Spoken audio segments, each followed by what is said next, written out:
नमस्कार दोस्तों, स्वागत है आपका स्टडी फॉर सिविल सर्विसेज में। यूपी पीसीएस 2020 प्रीलिम्स जो 11 अक्टूबर 2020 को होने वाला है, उसके लिए ये डे वाइज सीरीज हमने चालू कर दी है। आप इसको जरूर देखते रहिए। जैसे कैस्पियन सी है, अब ये कैस्पियन सी के ये पूछा जाता है क्वेश्चन कि कैस्पियन सी के अराउंड कौन कौन सी कंट्रीज है। तो कैस्पियन सी किस कंट्री से, किस देशों से घिरा हुआ है, इसमें आप देख सकते हैं। देखिए ये है कैस्पियन सी, ठीक है। ये किससे घिरा हुआ है? एक तो तुर्कमेनिस्तान हो गया, ठीक, एक हो गया आपका कजाकिस्तान, एक हो गया रशिया हो गया आपका, एक हो गया आपका ईरान हो गया, ठीक है, और एक हो गया कहां गया? कजाकिस्तान। ये हो गया कजाकिस्तान हो गया, और अजरबैजान, ठीक है, ये हो गया अजरबैजान। तो 5 ऐसे कंट्री हैं जो कैस्पियन सी को घेरे हुए हैं। इसकी एक ट्रिक क्या है? तारीख। इंडिया में आपको पता है जो केस चलते हैं, तारीख पे तारीख पे तारीख मिलती रहती है, लेकिन केस सॉल्व नहीं होता है। तो अगर आप जो है आप कैस्पियन सी में गए तो आप तारीख पे तारीख पे तारीख ढूंढते जाएंगे, लेकिन वहां से निकल नहीं पाएंगे। ऐसे आप देख सकते हैं। तारीख मतलब हो गया कैस्पियन सी। इसको किसी भी तरह से याद करिए, याद करना जरूरी है। टी से तुर्कमेनिस्तान, ए से अजरबैजान, आर से रशिया, आई से ईरान, के से कजाकिस्तान, ठीक है। और आगे चलते हैं, बहुत इंपॉर्टेंट मैंने इसमें लिया हुआ है। ये देखिए, ये है Azerbaijan, Kazakhstan, Russia, Turkmenistan, Iran. अब यहाँ इंग्लिश हिंदी मत करिएगा, क्योंकि मैंने ये सीधा सीधा मैप लिया है, मैप से इसलिए पूरा बता रहा हूँ, ठीक है। अब नेक्स्ट है इसमें, ये देखिए यहाँ पे गल्फ कोऑपरेशन काउंसिल। तो गल्फ कोऑपरेशन काउंसिल का जो इंपॉर्टेंट फैक्ट है, मैं वही बता रहा हूँ। पहली बात तो हेडक्वार्टर पूछ लिया था, वो रियाद सिटी है, सऊदी अरब में। स्टार्ट हुआ था 1981 से। 6 कंट्री है यहाँ पे, यूएई है, बहरीन है, सऊदी अरबिया है, ओमान है, कतर है और कुवैत है। इसको याद करने की सिंपल एक वर्ड की ट्रिक है, क्यूबॉक्स, ठीक है। क्यूबॉक्स अगर आपको याद है तो इसमें 2 चीजें आपको याद हो जाएंगी। क्यूबॉक्स का मतलब हो गया कि गल्फ कोऑपरेशन काउंसिल, और क्यूबॉक्स में 2 बार आई जोड़ दो तो आपका हो जाएगा पर्शियन जो गल्फ है उसके अराउंड सारी कंट्रीज, ठीक है। ये 2 चीजें आपको याद रखनी है। जैसे अब अगर गल्फ कोऑपरेशन काउंसिल की बात करें तो ये है 6 कंट्री। कौन कौन सी होगी? Kuwait, Bahrain, Qatar, UAE, Oman और सऊदी अरबिया, ठीक है। यही है क्यूबॉक्स, सबका पहला पहला वर्ड। आगे चलते हैं इसमें, ये बहुत इंपॉर्टेंट चीज है, मतलब ये हो चुकी है पहले, हमने कई बार डाल दिया हुआ है ये, लेकिन इसको रिवीजन करना बहुत जरूरी है। पर्शियन गल्फ में देखिए, पर्शियन गल्फ मैंने बताया था कि गल्फ कोऑपरेशन काउंसिल का अगर आपको क्यूबॉक्स याद है तो आप 2 बार उसमें आई जोड़ देना, वो हो जाएगी कौन कौन से ऐसी कंट्रीज है, कौन कौन से ऐसे देश है जो पर्शियन गल्फ को सराउंड किए हुए घेरे हुए हैं, वो ये कंट्रीज है। आप इसमें देख सकते हैं, पहले मैप देख सकते हैं। ये देखिए, ये है पर्शियन गल्फ, ठीक है। ये पूरा जो है भाग आपका पर्शियन गल्फ हो गया, और ये नीचे कौन सा हो गया? रेड सी। इसके 3 पार्ट है, वो भी देखेंगे हम लोग। तो पर्शियन गल्फ के सराउंड करते हुए कौन कौन सी कंट्री है?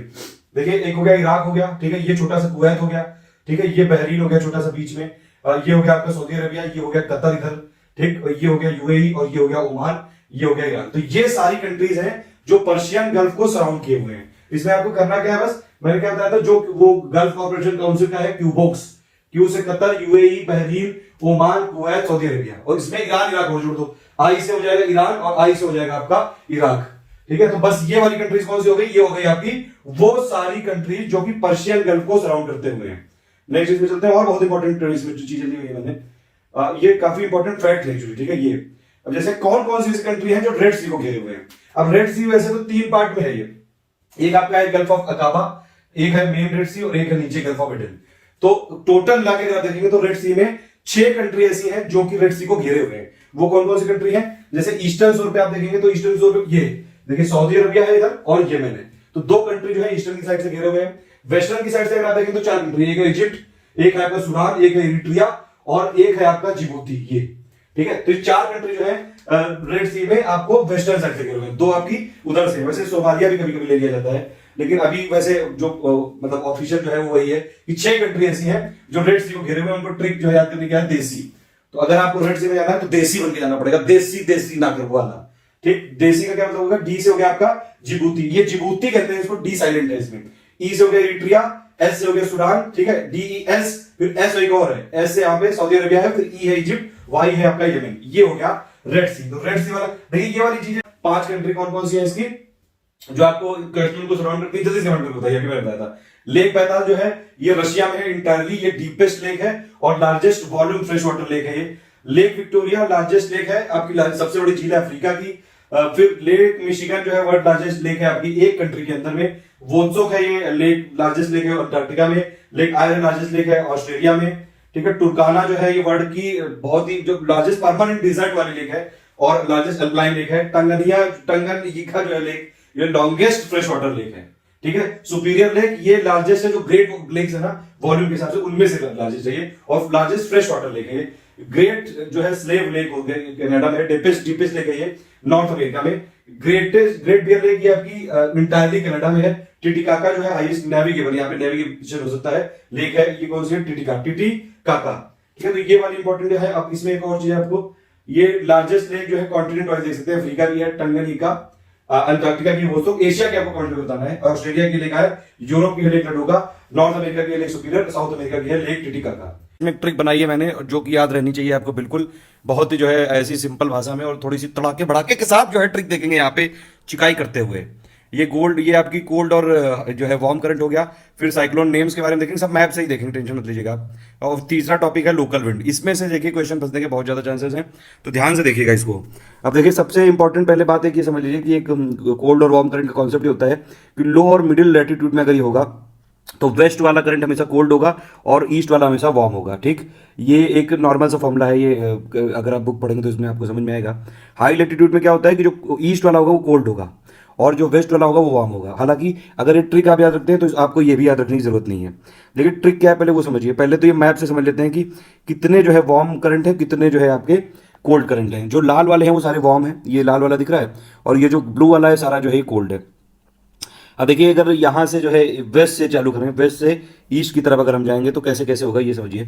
वेस्ट में पहले सबसे जो है नॉर्थ पैसिफिक करंट ये वार्म है, अलास्का करंट ये भी वार्म है, गल्फ स्ट्रीम करंट ये भी वार्म है। अच्छा, गल्फ स्ट्रीम का ना यहाँ पे ब्रांचेस हैं, एक फ्लोरिडा करके है और एक और है, अभी हम लोग देखेंगे उसका मैप। ये दो ब्रांचेस हैं, दोनों वार्म ही है ये, ठीक है। तो ये भी ये जो है ये आप देख सकते हैं। तो गल्फ स्ट्रीम की दो ब्रांचेस हैं, ये गल्फ स्ट्रीम है और ये आपका फ्लोरिडा भी जो है वार्म है, और ये एंटिलीज करके जो करंट है ये भी वार्म है, ठीक है।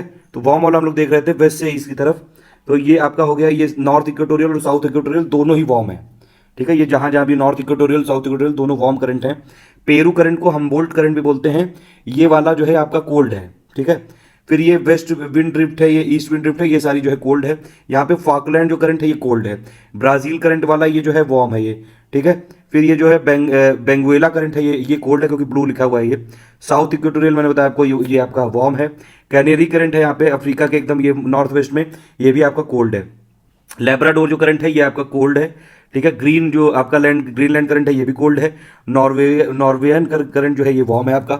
इधर सोमाली करंट वार्म है, इधर ये अगुला करंट भी वार्म है, एक इधर मोजाम्बिक करंट भी है वो भी वार्म है, ठीक है। उसके बाद ये वेस्ट ऑस्ट्रेलिया वाला जो करंट है ये आपका कोल्ड है, ठीक। उसके बाद आपका ये ईस्ट ऑस्ट्रेलिया वाला जो करंट है आपका वार्म है। इधर कुरोशियो करंट ये वार्म है और ओयाशियो करंट ये कोल्ड है, और एक और है ओखोत्स करके करंट है, ये आपका कोल्ड है। तो ये तो है मेजर पूरे दुनिया भर के जो करंट हैं ये आपके आते हैं। अब इसमें देखिए कभी कभी क्वेश्चन ये आ जाता है कि आपको पहचानना होता है कि कौन कौन सा जो करंट है वो वार्म है और कौन कौन सा जो करंट है वो कोल्ड है। बस यही जो है पहचानने की ट्रिक है।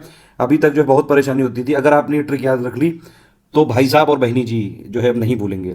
देखिए इसमें ट्रिक ये है, ट्रिक इस तरीके से बनाएंगे हम लोग कि हम लोग सिर्फ कोल्ड करंट को याद रखने की ट्रिक देखेंगे। अगर आपको कोल्ड करंट याद रह गए तो फिर अपने आप जो बाकी बचे हुए वो वार्म हो जाएंगे, ठीक है। सिंपल बात है कि नहीं है। ट्रिक ये है कि एक बीपी कंपनी है, बीपी आप जानते हैं एक ऑयल कंपनी है, तो बीपी कंपनी ने गोल्फ का वर्ल्ड कप कहां पे कराया, कैलिफोर्निया में करवाया। लेकिन उसकी शर्त यही थी कि अगर जो हारेगा ना उसको ठंडा करंट छुआया जाएगा शरीर के जिस जगह में आप सोच सकते हो वहां पे सोच लीजिए, ठीक। तो ये है, ये ट्रिक है। इससे क्या है कि आपको सब कुछ याद रहेगा, क्योंकि कोल्ड करंट की ट्रिक है ये भी याद रहेगी। ठंडा करंट आप जो है आंख बंद करके ये महसूस करने की कोशिश करिए कि एक जो है गोल्फ का वर्ल्ड कप हो रहा है, कहां पे हो रहा है, आपका कैलिफोर्निया में हो रहा है। किसने करवाया, बीपी कंपनी ने करवाया है ये, ठीक है। और उसमें ये आप फील करने की कोशिश करिए कि जो हार रहे हैं, हारे हुए लोग हैं, जैसे वर्ल्ड कप में जब लोग हारते हैं इंडिया पाकिस्तान में, तो जो है उनके घरों पे जो बाकी सब ये दर्शक लोग जो पत्थरबाजी और ये सब कर देते हैं, यहां पे ये नहीं करेंगे, यहां पे ठंडा करंट छुआएंगे।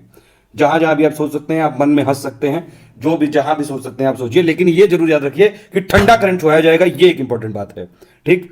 तो अब इसमें देखिए ट्रिक कैसे याद रखनी है। बीपी, बीपी से क्या हो जाएगा आपका, बी से हो जाएगा आपका बेंगुएला, पी से हो जाएगा पेरू, पेरू को हमबोल्ट करंट बोलते हैं।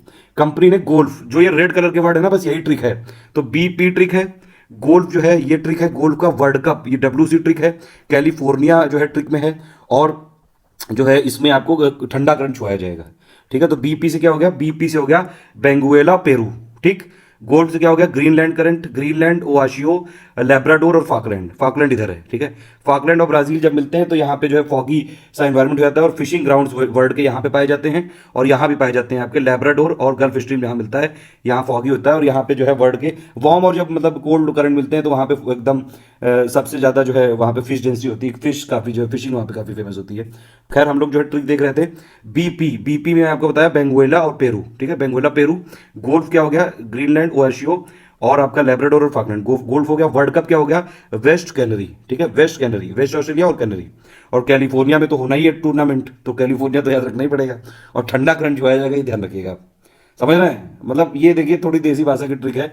अगर आपको पसंद आई हो तो एक जो है कमेंट दीजिएगा, अगर नहीं पसंद आई हो तो एक गाली दीजिएगा, लेकिन जो है कुछ ना कुछ तो यहाँ पे रिस्पॉन्स देके जाइएगा। फिर ये कोल्ड वाला जो है, कोल्ड, अब देखिए ये कुछ और करंट है, जैसे ओखोत्स करके करंट है, ये इन दोनों के बीच में, क्रोएशिया और ओएशिया के यहाँ के बीच में कहीं जो है पिला पड़ा है ये। तो ये क्या है? इसको बोलते हैं ओखोत्स या फिर कुरील करंट है ये। ओएशिया क्या है? इसको काम चटका भी बोलते हैं। फ्लोरिडा जो है करंट, ये वार्म है, मैंने आपको बताया फ्लोरिडा और एंटिलीज ये दोनों वार्म करंट है। ये कुछ एक्स्ट्रा टाइप की करंट है, ये यहाँ पे दिया हुआ है, ठीक है। तो ये आपका गल्फ स्ट्रीम है, इसके पार्ट हैं एक्चुअली, ये है फ्लोरिडा और ये है एंटिलीज, ठीक है। और बाकी लेब्राडोर जो है ये आपका कोल्ड है, ग्रीनलैंड कोल्ड है आपका, नॉर्वे वाला जो है आपका ये अभी मैंने बताया आपको क्या है, वार्म है। तो ठीक है, ये जो है ठंडे करंट है। अब जो ठंडे नहीं है वो गर्म है। सिंपल सी बात समझ में आ रही है? अगर आपको ट्रिक समझ में आ रही है कि नहीं? जैसे एक ट्रिक जो है आप जो जरूर याद रखे होंगे अभी तक, कि एक बाल्टी के लिए रूट जर्मनी ने पोलैंड और फिनलैंड को जो है सेल कर डाला था। याद है आपको? याद है वो दिन जब जर्मनी ने एक बाल्टी के लिए पोलैंड और फिनलैंड को बेच डाला था। वैसे ही आप याद रखिएगा कि बीपी कंपनी जो है आपका बीपी कंपनी गोल्फ का वर्ल्ड कप कराने जा रही है कैलिफोर्निया में। और जो भाई साहब यहाँ पे या बहनी जी हारा, उसके समझ लो शरीर के उस जगह में जो है ठंडा करंट छुआया जाएगा, तर तर तर तर तर तर हो जाएगा। ठीक है, चलो अब याद रखना इससे। ये देखिए ये फिर लिस्टिंग फिर से कर दी लास्ट में। अच्छा, एक चीज और है यहाँ पे कि जो गोल्फ में ओ है ना, ये गोल्फ में ओ जो है आपका वो ओआशियो भी है और जो है ओखोत्स भी है, क्योंकि दोनों ही ओ वाले जो करंट हैं वो दोनों ही कोल्ड करंट हैं, ये जरूर याद रखिएगा। ठीक है, दोनों ओ वाले जो हैं वो दोनों कोल्ड हैं। ओह मतलब ऐसे समझ सकते हैं कि कोल्ड में जाके जब आप जो है ओह करते हैं, वैसे टाइप का।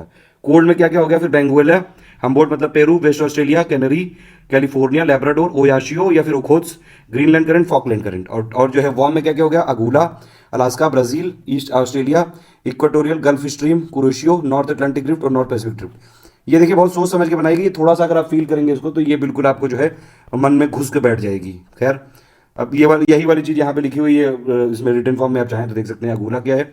वेस्ट बाउंड्री करंट है साउथ वेस्ट इंडियन ओशन का।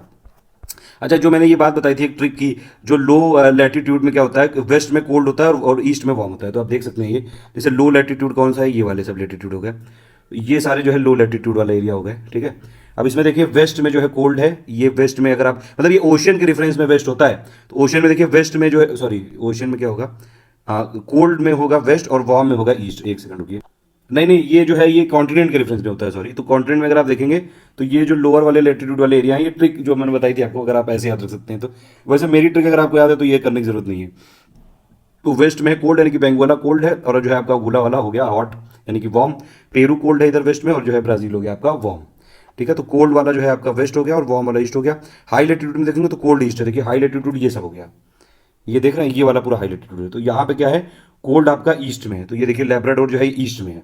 ठीक है, और जो है आपका अलास्का वाला जो है वो वार्म है, वो आपका वेस्ट में हो गया। तो इस हिसाब से याद रख सकते हैं। वैसे मेरी ट्रिक याद रखिएगा, ये इतना कोई ऐसा यूनिवर्सल फॉर्मूला ये कई जगह लिखा है, थोड़ा डिस्प्यूटेड भी है, मेरी ट्रिक जरूर याद रखिएगा। लेकिन अलास्का मैंने आपको बताया साउथ वेस्ट वार्म करंट है ये अलास्का, और में कनाडा में फ्लो करता है ये। Brazil current south Atlantic ocean में ये फ्लो करता है। ईस्ट ऑस्ट्रेलिया करंट जो है साउथ पैसिफिक ओशन में फ्लो करता है।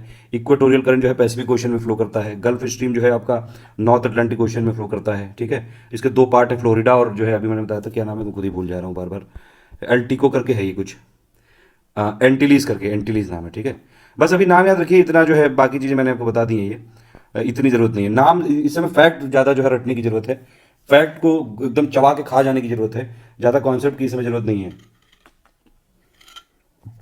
फिर देखिए क्या है, ये साइक्लोन नेम है, इसमें क्या मतलब है? अब पहले आप मैप देखिए, इसमें क्या है कि मतलब अब जैसे इस रीजन में जो है अगर आपका आया तो इसको साइक्लोन बोलेंगे। ये मतलब कौन सा रीजन हो गया? इंडियन ओशन वाला रीजन हो गया ये पूरा। और साउथ चाइना के सी के आसपास अगर आए जो उस कंट्री में, तो उसको टाइफून बोलते हैं।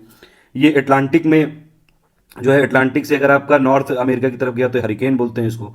और जो है आपका साउथ अमेरिका से पैसिफिक ओशन की तरफ जाता है तो ये भी हरिकेन, तो ये हरिकेन होता है। तो हरिकेन और ये सब जो नाम है ये एक बार ये आ जाता है, क्योंकि एक्चुअली ये बहुत ही जो है ऐसी चीज़ है कि आ जाता है, इसलिए रटना जरूरी है यहाँ पे। तो टाइफून कहाँ बोलेंगे? टाइफून जो है चाइना में, चाइना क्योंकि सबका खून करता है इसीलिए टाइफून, सिंपल। ठीक है, ट्रिक। तो मतलब चाइना जो है एक वैसी कंट्री है ना, कम्युनिस्ट कंट्री है, उसने हमेशा डेमोक्रेसी का खून करके रखा है, तो इसलिए टाइफून जो है चाइना है। इतना अगर आपको याद रह गया तो बाकी तो ट्रॉपिकल यहाँ पे है, और हरिकेन जो है इधर हो जाएगा। मतलब ये तीन मेन नाम है। इतना आप ऐसे याद रखिएगा।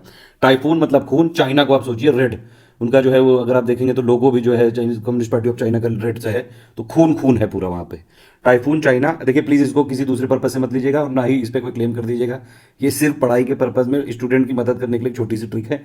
कई सारी क्रिएटिव चीज़ें मैं बताता रहता हूँ, वो सिर्फ मदद करने के लिए है, कोई अदर पर्पज किसी भी रिलीजियस या फिर किसी की भी भावनाओं को हाथ करना नहीं है।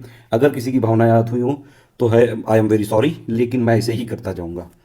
ट्रॉपिकल साइक्लोन जो है वो इंडियन ओशन में आता है, हरिकेन आता है कैरिबियन सी में, टॉर्नेडो आता है यूएसए में, और विली विली क्या है, ये ऑस्ट्रेलिया में है। ऑस्ट्रेलिया क्या है, विली विली, ऑस्ट्रेलिया एकदम अलग सा कंट्री है एक, ठीक है, और इसीलिए विली विली करके है वो, ठीक है, वहाँ पे जो है विली विली करके ऐसे समझ लीजिए कुछ डांस होता है, ठीक है, ऐसे हिसाब से रख सकते हैं आप। और यही अगर आप देखें तो कैसे इसको कर सकते हैं, हरिकेन मतलब ओशन की बात कर रहे हैं अगर, तो नॉर्थ अटलांटिक में कैरेबियन और गल्फ ऑफ मैक्सिको, ये वाला जो पूरा एरिया है कैरेबियन गल्फ ऑफ मैक्सिको, ये पूरा हरिकेन है, ठीक है। और ईस्ट और सेंट्रल नॉर्थ पैसिफिक, तो ये ईस्ट और सेंट्रल नॉर्थ पैसिफिक ये सारा जो है हरिकेन है। वेस्ट नॉर्थ पैसिफिक में क्या है, टाइफून है। तो ये वेस्ट वाला एरिया है, वेस्ट नॉर्थ पैसिफिक में टाइफून है। अरेबियन सी आपका ये इधर हो गया, और नॉर्थ इंडियन सी ये भी इधर हो गया, इंडियन ओशन हो गया, यहाँ पे ट्रॉपिकल साइक्लोन है। साउथ इंडियन ओशन में भी आपका ट्रॉपिकल साइक्लोन होता है, लेकिन साउथ वेस्ट ऑस्ट्रेलिया मतलब ऑस्ट्रेलिया में अगर आ गया आपका साइक्लोन, उसको विली विली बोलते हैं, ऑस्ट्रेलिया विली विली, ठीक है। इस हिसाब से आप किसी भी तरह से आप याद रख सकते हैं। आप जो है एक पहले सिगरेट आती थी विल्स नेविकट, तो ये समझिए कि विल्स नेविकट कोई ऑस्ट्रेलिया में जाके पी रहा है, तो वो है साइक्लोन आ गया वहाँ पे उस सिगरेट की वजह से, ठीक है। तो कोरल सी और साउथ पैसिफिक में इसको ट्रॉपिकल बोलते हैं। बस ये तीन नाम मतलब मेन है। एक है आपका टाइफून यानी खून यानी कि चाइना सी, ये अगर आपको याद रखा तो बाकी ट्रॉपिकल तो इधर है, और दूसरा फिर हरिकेन वाला इधर होगा, ठीक है। ये समझ में आ रही बात है कि नहीं? अगर आप थोड़ा फील करके एक बार आंख बंद करके इसको समझने की कोशिश करेंगे तो सब आ जाएगा समझ में। और अगर जो है नहीं समझने की कोशिश करेंगे, जो है हमको गरियाने का ही मन रहता है कुछ लोग का, तो भैया दे देना गाली। चलो नेक्स्ट ये है, ये लोकल विंड्स है कुछ। देखिए लोकल विंड्स को मैंने 2-3 बार लिख रखा है यहाँ पे, और इसको एक बार आप देख लेंगे तो सारी चीज़ें क्लियर हो जाएंगी। लास्ट में मैंने वैसे भी कर रखा है। बहुत ज़्यादा जरूरी है ये, बहुत बहुत ज़्यादा जरूरी है। इसमें देखते हैं पहले एक सबसे मतलब इसमें देखिए क्या है, इसमें ये आपको याद होना चाहिए कि इसमें कुछ अजीब से ऊट पटांग टाइप के नाम है, और बस उसका देश याद होना चाहिए कि कहाँ पे आती है, बस इतना ही पूछते हैं। Simply match the following question आता है इससे। एक क्वेश्चन आ सकता है इसमें, एक क्वेश्चन बस इतने से डायग्राम में से आ सकता है, तो थोड़ा सा एक बार देखना जरूरी है। यहाँ पे कई बार जो है इंडिया का भी पूछ लेते हैं, इसलिए भी देखना जरूरी है। देखिए सबसे पहले चालू करते हैं वर्ड की विंड से। ये लैंड और सी ब्रिज, इसका क्या मतलब होता है ये समझिए। लैंड जो होती है नाइट में होती है, लैंड ब्रिज कब चलती है, नाइट में चलती है। आप ये देख सकते हैं यहाँ पे कोस्टल एरिया जो होते हैं वहां पे प्रेशर का डिफरेंस होता है, ठीक है। तो जब विंड जो है आपकी सी से लैंड की तरफ चलती है, ये देखिए विंड हाई प्रेशर से हमेशा लो प्रेशर की तरफ चलेगी। तो अगर आप देखेंगे यहाँ पे कि जो हीटिंग की वजह से लैंड मास जो है पूरे दिन वैसे डे टाइम पे वो हीट होता रहता है, ठीक है। तो उस टाइम अगर आप यहाँ देखेंगे इसमें, देखिए सिंपल बात ये है कि जैसे कोस्टल एरिया है ये, ठीक है, एकदम बिल्कुल लेमन वाली भाषा में समझिए। तो ये इधर हो गया सी, इधर हो गया लैंड। दिन के टाइम क्या होता है, दिन के टाइम लैंड हो जाता है खूब गर्म, ठीक है, सूरज की गर्मी से लैंड बहुत तेजी से गर्म होता है। तो लैंड जब तेज गर्म होगा, यहाँ का टेम्परेचर बढ़ेगा, यहाँ का टेम्परेचर बढ़ेगा तो प्रेशर कम होगा। यहाँ का प्रेशर ज्यादा है, तो दिन के टाइम में हाई प्रेशर यानी कि सी से लेके लैंड की तरफ जो चलती है उसी को बोलते हैं क्या, सी ब्रिज। ये बहुत स्ट्रांग होती है, ठीक है। और रात में उल्टा हो जाता है क्योंकि लैंड जो है बहुत तेजी से ठंडा होने लगता है और सी उतनी तेजी से ठंडा नहीं होने लगता है। तो यहाँ पे जो है प्रेशर, जब ये टेम्परेचर एकदम तेजी से गिरता है तो यहाँ पे प्रेशर बढ़ जाता है। तो यहाँ पे हाई प्रेशर से जो है रात के टाइम पे लैंड से सी की तरफ जो चलती है उसको बोलते हैं लैंड ब्रिज, इसीलिए मैंने लैंड की तरफ में नाइट लिखा है, ठीक है। तो ये एक इंपॉर्टेंट चीज है। सबसे पहले लैंड क्या होती है नाइट में, लैंड नाइट ऐसे याद रखिएगा आप, ठीक है। नाइट में जो है आप लैंड कर रहे हैं कहीं, ऐसे इसी तरह से याद रख लीजिएगा। सी वाली जो है वो डे टाइम पे होती है, ठीक है। ये बेसिक था ये, और बाकी इसमें कुछ देख लेते हैं लिस्ट। लैंड ब्रिज मैंने बताया वही आपका वॉर्म है, ये वॉर्म होती है। ये लैंड ब्रिज जो होती है वॉर्म होती है और आपका लैंड से सी की तरफ चलती है, ठीक है। चिनूक है, ये वॉर्म आपका है, ये मतलब ये लोकल विंड है छोटी छोटी सी, ठीक है। ये रॉकी आइलैंड में, रॉकी जो है एरिया है यूएसए और कनाडा में चलता है ये, ठीक है। चिनूक कहाँ पे चलती है, यूएस कनाडा में, रॉकी में, रॉकीज में, ठीक है। फोन जो है ये वॉर्म है आपकी, ये लोकल विंड, और ये एल्प्स और यूरोप वाले एरिया में चलती है। खमसिन हॉट विंड है, इजिप्ट में है ये, खमसिन इजिप्ट। हरमटन क्या है, सहारा से गिनी कोस्ट में चलती है। हरमटन क्या है, सहारा से गिनी कोस्ट हो गया। ब्रिक फील्डर क्या है, हॉट है, ये ऑस्ट्रेलिया में चलती है। नॉर्वेस्टर हॉट है, न्यूजीलैंड में चलती है। ब्लैक रोलर जो है हॉट है, नॉर्थ अमेरिका में चलती है। काल बैसाखी हॉट है आपका, नॉर्थ इंडिया में चलती है। अच्छा इसकी कोई ट्रिक नहीं है ऐसी, मैंने बहुत कोशिश की लेकिन इतनी सारी है ये, एक बार देखना जरूरी है बस इसको, ठीक है। सिरोको क्या है, हॉट है, नॉर्थ अमेरिका अफ्रीका में चलती है। मिस्ट्रल कोल्ड है, ये फ्रांस से मेडिटेरियन की तरफ चलती है। लेवांटर जो है कोल्ड है, स्पेन में चलती है। ब्लिजर्ड जो है वो कोल्ड है, साइबेरिया, कनाडा और यूएसए में चलती है। बोरा कोल्ड है, यूगोस्लाविया में है, इसका जो है ज़्यादा यहाँ पे प्रकोप है। साउथर्ली जो है ये बस्टर, ये कोल्ड है ऑस्ट्रेलिया में। सी ब्रिज कोल्ड है और लैंड से सी से लैंड की तरफ बहती है, ठीक है। ये उन्हीं को फिर से एक बार यहाँ लिखा गया है, तो उसमें देख सकते हैं ये 3-4 बार लिखा है मैंने कि एक बार याद हो जाए। सिरोको याद रखिएगा, सिरोको जो है वो हॉट है, सहारा से चलती है। सिरोको हॉट, सहारा, ऐसे सिरोको ऐसे सहारा। इस ये मतलब जो सिरोको है ये आपका नॉर्थ अफ्रीका से साउथ यूरोप की तरफ चलती है ये, ठीक है, ऐसे याद रखिएगा। और ये हॉट है ये, ठीक। चिली ये ट्यूनीशिया में है, ये गिबली लीबिया से एसोसिएटेड है। लेवेज करके है ये स्पेन, या लिवेक या लिवेज बोलेंगे इसको, कोई ज्ञानी लोग जो है मार्गदर्शन कर सकते हैं हमारा यहाँ पे। खमसिन जो है इजिप्ट और माल्टा में है। घरबी एड्रियाटिक और एगन सी में है, ठीक है। इसको ब्लड रेन जो है रेड डस्ट यहाँ पे चलता है, तो रेड डस्ट किससे एसोसिएटेड, ये आप याद रखिएगा, घरबी एड्रियाटिक और एगन सी में चलती है।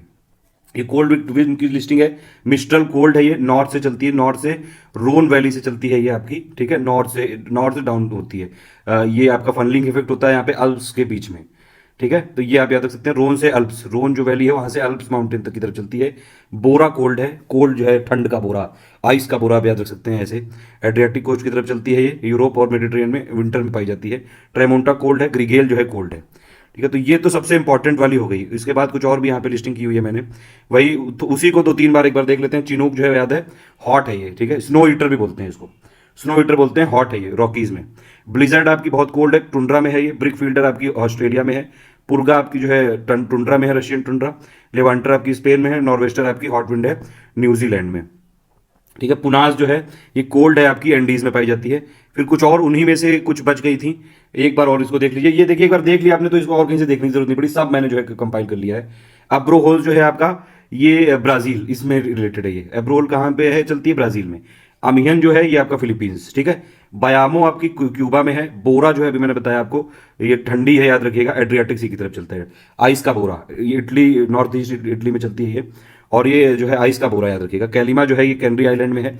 और Cape Doctor South African coast में। केप ऑफ गुड होप आपको याद है ना, केप ऑफ गुड होप जो अफ्रीका से, जहां से जो है पोर्तुगीज आए थे पहली बार, वो वही वाला केप ऑफ गुड होप जो है, उसमें वहां पे केप डॉक्टर चलती है। चिनूक मैंने आपको बताया था, वॉर्म है ये, रॉकी माउंटेन में चलती है। एलिफेंटा जो है मालाबार कोस्ट में चलती है। सोलानो ये हॉट है और ये स्पेन में चलती है। सोलानो स्पेन, ये याद रखिएगा। अब देखिए कुछ मेडिटेरियन की एक साथ दी हुई है, इसमें आप एक साथ देख सकते हैं डायरेक्शन वाइज। जैसे ट्रेमोंटेन जो है एल्प्स की तरफ चलती है, ठीक है, नॉर्थ ऑफ इटली में चलती है ये। ग्रिगेल जो है ये आपकी ग्रीस में चलती है, ठीक। फिर ये लेवांटे जो है आपकी ईस्टर्ली विंड है ये, और ये वेस्ट मेडिटेरियन सी में चलती है। और फ्रांस में जो है, इसको अभी मैंने बताया, ये साउथ फ्रांस में चलती है ये। अभी हमने देखा था सोलानो भी एक करके है, सोलानो जो है आपकी स्पेन में चलती है, ठीक है, स्पेन और जो है फ्रांस के एरिया में चलती है। फिर ये सिरोको जो है अभी आपको बताया था, ये आपकी नॉर्थ अफ्रीका से साउथ यूरोप की तरफ चलती है, ठीक है, सहारा की तरफ से चलती है। ओस्ट्रो क्या है, साउदर्ली विंड है ये। फिर ये लेबेक्यो क्या है, ये वाली आपकी साउथ वेस्टर्ली विंड है ये, ठीक है, ये आप याद रखिएगा इसमें। फिर इसमें आपका जो है ये पोनेंट करके ये वेस्ट से चलती है। और मिस्ट्रल जो है कोल्ड विंड है और ये साउथ फ्रांस से चलती है। तो ये कुछ मेडिटेरियन सी की हो गई विंड। ये अब ये देखिए, इसमें कुछ देख लेते हैं लोकल विंड जो है इंडिया की थोड़ा सा इसको बड़ा कर लेते हैं। ये बहुत इंपॉर्टेंट चीजें हैं ये, मतलब बहुत एनसीईआरटी और बाकी सब जगह से ढूंढ ढाड़ के लाया हूं मैं एकदम। मैंगो शावर ये केरला और कर्नाटका कोस्ट में होता है, और ये आम के पकने के लिए बड़ी जरूरी है। तो मैंगो शावर ये पूछा सकता है कि भारत के कौन कौन से जो है राज्य में पाया जाता है, या कौन कौन से राज्य में चलता है। तो मैंगो शावर कहां कहां चलता है, केरल, कर्नाटक। ब्लॉसम शावर जो है कॉफी से रिलेटेड है और ये कर्नाटका में चलता है। लू तो आपको पता ही है, लू से जो है कई सारे लोगों, ये नॉर्थ इंडिया में चलती है, गर्म हवाएं जो चलती हैं, ठीक है, पंजाब से लेकर बिहार तक पूरा। काल बैसाखी क्या है, ये एक थंडरस्टॉर्म टाइप का है, बंगाल और असम वाले एरिया में चलता है, ठीक है। ये राइस, टी और जूट कल्टीवेशन में हेल्प करता है। इसको बारदोली छीरा भी बोलते हैं असम में, बारदोली छीरा करके है ये, असम में बोलते हैं। ये काल बैसाखी है, समर में लू चलती है। ये हो गई इंडिया वाली। अब ये देखिए कुछ और बची हुई है, वो एक बार और देख लेते हैं। देखना जरूरी है, एक बार देख लो ना, क्या हो जाएगा। थोड़ा सा इधर जो है, इधर उधर की फालतू की चीजें देखा करते हो, थोड़ा ये पढ़ने लिखने वाली भी चीज देख लो। नॉर्थ ईस्टर जो है ये कहाँ पे चलती है, यूएस में चलती है। नॉर्वेस्टर जो है आपकी वेस्ट कोस्ट जो है, ये चलती है कहाँ पे आपकी, मतलब बारिश लाती है वेस्ट कोस्ट में। वार्म ड्राई विंड है, ईस्ट कोस्ट जो है न्यूजीलैंड में चलती है ये, ठीक। उसके बाद पेम्पेरो, ये अर्जेंटीना, पेम्पेरो क्या है, अर्जेंटीना में चलती है। सिमून करके है, ये कहाँ चलती है, सहारा और इजराइल में चलती है ये, ठीक है। इजराइल, जॉर्डन, सीरिया और जो है अरेबिया में चलती है। सिरोको मैं बता चुका हूँ आपको, नॉर्थ अफ्रीका से यूरोप की तरफ। सनडाउनर जो है कैलिफोर्निया कोस्ट की तरफ। जोंडा विंड जो है अर्जेंटीना में चलती है, ठीक है। ये कुछ और है। फोन में इसमें कुछ रिपीटेड मैं बता रहा हूँ आपको। फोन जो है आपकी अल्प्स में चलती है, ठीक है, और इसको बर्निंग विंड भी बोलते हैं। फिर फ्रीमेंटल डॉक्टर जो है ये कहाँ पे चलती है? वेस्ट ऑस्ट्रेलिया में चलती है। एक और डॉक्टर था, केप ऑफ गुड होप में चलती थी, अभी बताया था। ग्रिगेल ग्रीस में है, हवा घाट जो है फिलीपींस में है। हरमटन जो है आपका, इसको डॉक्टर विंड भी बोलते हैं। अगर पूछ रहे हैं तो डॉक्टर विंड किसको बोलते हैं? हरमटन। एक हरमटन करके है जो डॉक्टर, ये आप याद रख सकते हैं। जैसे हरभजन है, हरभजन सिंह, तो आप ये समझ लीजिए कि हरभजन सिंह जो है एक डॉक्टर है। तो हरमटन जो है डॉक्टर विंड अफ्रीका में चलती है। फिर एक कराबुरान जो है ब्लैक स्टॉर्म में ये है आपका सेंट्रल एशिया में चलती है। खमसिन नॉर्थ अफ्रीका से ईस्ट मेडिटेरेनियन की तरफ चलती है। खजरी जो है आपकी अजरबैजान में चलती है। खजरी जो है अजरबैजान में। कोना कहाँ चलती है? हवाई आइलैंड में चलती है। कोसावा जो है कहाँ चलती है? सर्बिया में चलती है। कोल्ड विंड है ये, सर्बिया और आसपास की कंट्रीज में चलती है। लोडोस जो है टर्की में चलती है। बस इतना याद रखना जरूरी है, फालतू की चीजें मत याद रखिएगा। मानसून तो आपको पता ही है, ठीक है, इक्वेटर के आसपास वाले एरिया में चलती है। नॉर्थ विंड जो है ये आपकी गल्फ ऑफ मैक्सिको। तो इतनी याद रखनी जरूरी है। उन्हीं को यहाँ पे फिर से लास्ट में एक बार मैंने वैसे लिख दिया कि मान लीजिए कोई प्रिंट निकालेगा अगर इसका, तो ये आ जाएगा इसमें, ठीक है। मिस्टर मैंने आपको बताया ये स्पेन और फ्रांस में चलती है। बोरा आपकी एड्रियाटिक सी में, आइस का बोरा याद रखिएगा, कोल्ड बोरा है ये। ब्लिजर्ड कनाडा में। पुरगा जो है ये रशिया में, ठीक है। बाइस जो है ये फ्रांस में है। लेवांटर जो है आपका स्पेन और मोरक्को में है। पेम्पेरो है आपका साउथ अमेरिका। पापागयो जो है आपका कोस्टारिका, मैक्सिको और निराकागुआ। फिर फ्रियागम करके है अमेजोन वैली में। बुरान जो है आपका रशिया और जो है साइबेरिया में है। नॉर्थर करके टेक्सास में है। और इटेसियन जो है मेडिटेरियन में है। सुराजो कोल्ड विंड है अर्जेंटीना में। नॉर्टे करके है ये आपकी नॉर्थ ईस्टर्ली विंड है मैक्सिको में, ठीक है। ये थोड़ा इसका नाम अजीब सा लग रहा है, आप ही पढ़ लीजिएगा इसका क्या नाम बोलेंगे इसका। टिहुआ टेपेकर, ये मैक्सिको में है, ठीक है। हॉट विंड की लिस्टिंग करें तो फोन हॉट है, ठीक है, ये चलती है एल्प्स स्विट्जरलैंड में। चिनूक जो है ये रॉकी माउंटेन में यूएसए में। हरमटन जो है आपकी ये सहारा में, भी बताया था, हरभजन सिंह करके डॉक्टर हैं, ठीक है, तो वो आप याद रख सकते हैं। ब्रिक फील्डर है आपका ऑस्ट्रेलिया में। ब्लैक रोलर है यूएसए में। शमाल है आपका मेसोपोटामिया पर्शियन गल्फ में। नॉर्वेस्टर है न्यूजीलैंड में। सिरोको है आपका मेडिटेरियन में है ये, ठीक है, और सिरोको बता चुका हूँ कितनी बार अभी। सिमूम करके है वार्म और ड्राई है अरेबियन डिजर्ट में। सांटा आना ये साउथ कैलिफोर्निया में है। यमो है आपकी जापान में। जोंडा है अर्जेंटीना में। जोंडा 2 बार आ चुका है अर्जेंटीना में। और यमो किसमें है? जापान में। ट्रेमोंटेन है यूरोप में। सामून है ईरान में। कराबुरान जो है आपकी सेंट्रल एशिया में हॉट विंड है। बर्ग है आपकी साउथ अफ्रीका में हॉट विंड। और शामाल है आपकी पर्शियन गल्फ में हॉट विंड, ठीक है। ऑस्ट्रू करके जो है ये आपकी रोमानिया में है। अल्म विंड जो है हंगरी पोलैंड में। हबूब सुडान में है। अब देखिए बहुत ज्यादा इंपॉर्टेंट इसलिए है क्योंकि इसमें कई बार क्वेश्चन ये वाले आ जाते हैं। क्वेश्चन देखिए आते कैसे कैसे, मैं बहुत ही यहाँ पे फैक्ट वाली चीज बता रहा हूँ जो एग्जाम में पूछी जाती है। बस पहला क्वेश्चन इसमें क्या आता है कि सहारा जो आपका मरुस्थल है, जो डिजर्ट है मतलब, ठीक है, जो आपका ये कितने देशों से पास होता है, ये एक क्वेश्चन आता है। तो ये इसका आंसर क्या हो गया? 11 कंट्री से पास होता है ये, ठीक है। सहारा जो है ये 11 कंट्री से पास होता है। इसके अगर आप देखेंगे तो ये इसके जो है वेस्ट में है अटलांटिक ओशन, ठीक है। रेड सी है इसके ईस्ट में। मेडिटेरेनियन जो है आपका नॉर्थ में है। और सहल सहावाना जो है आपका साउथ में है।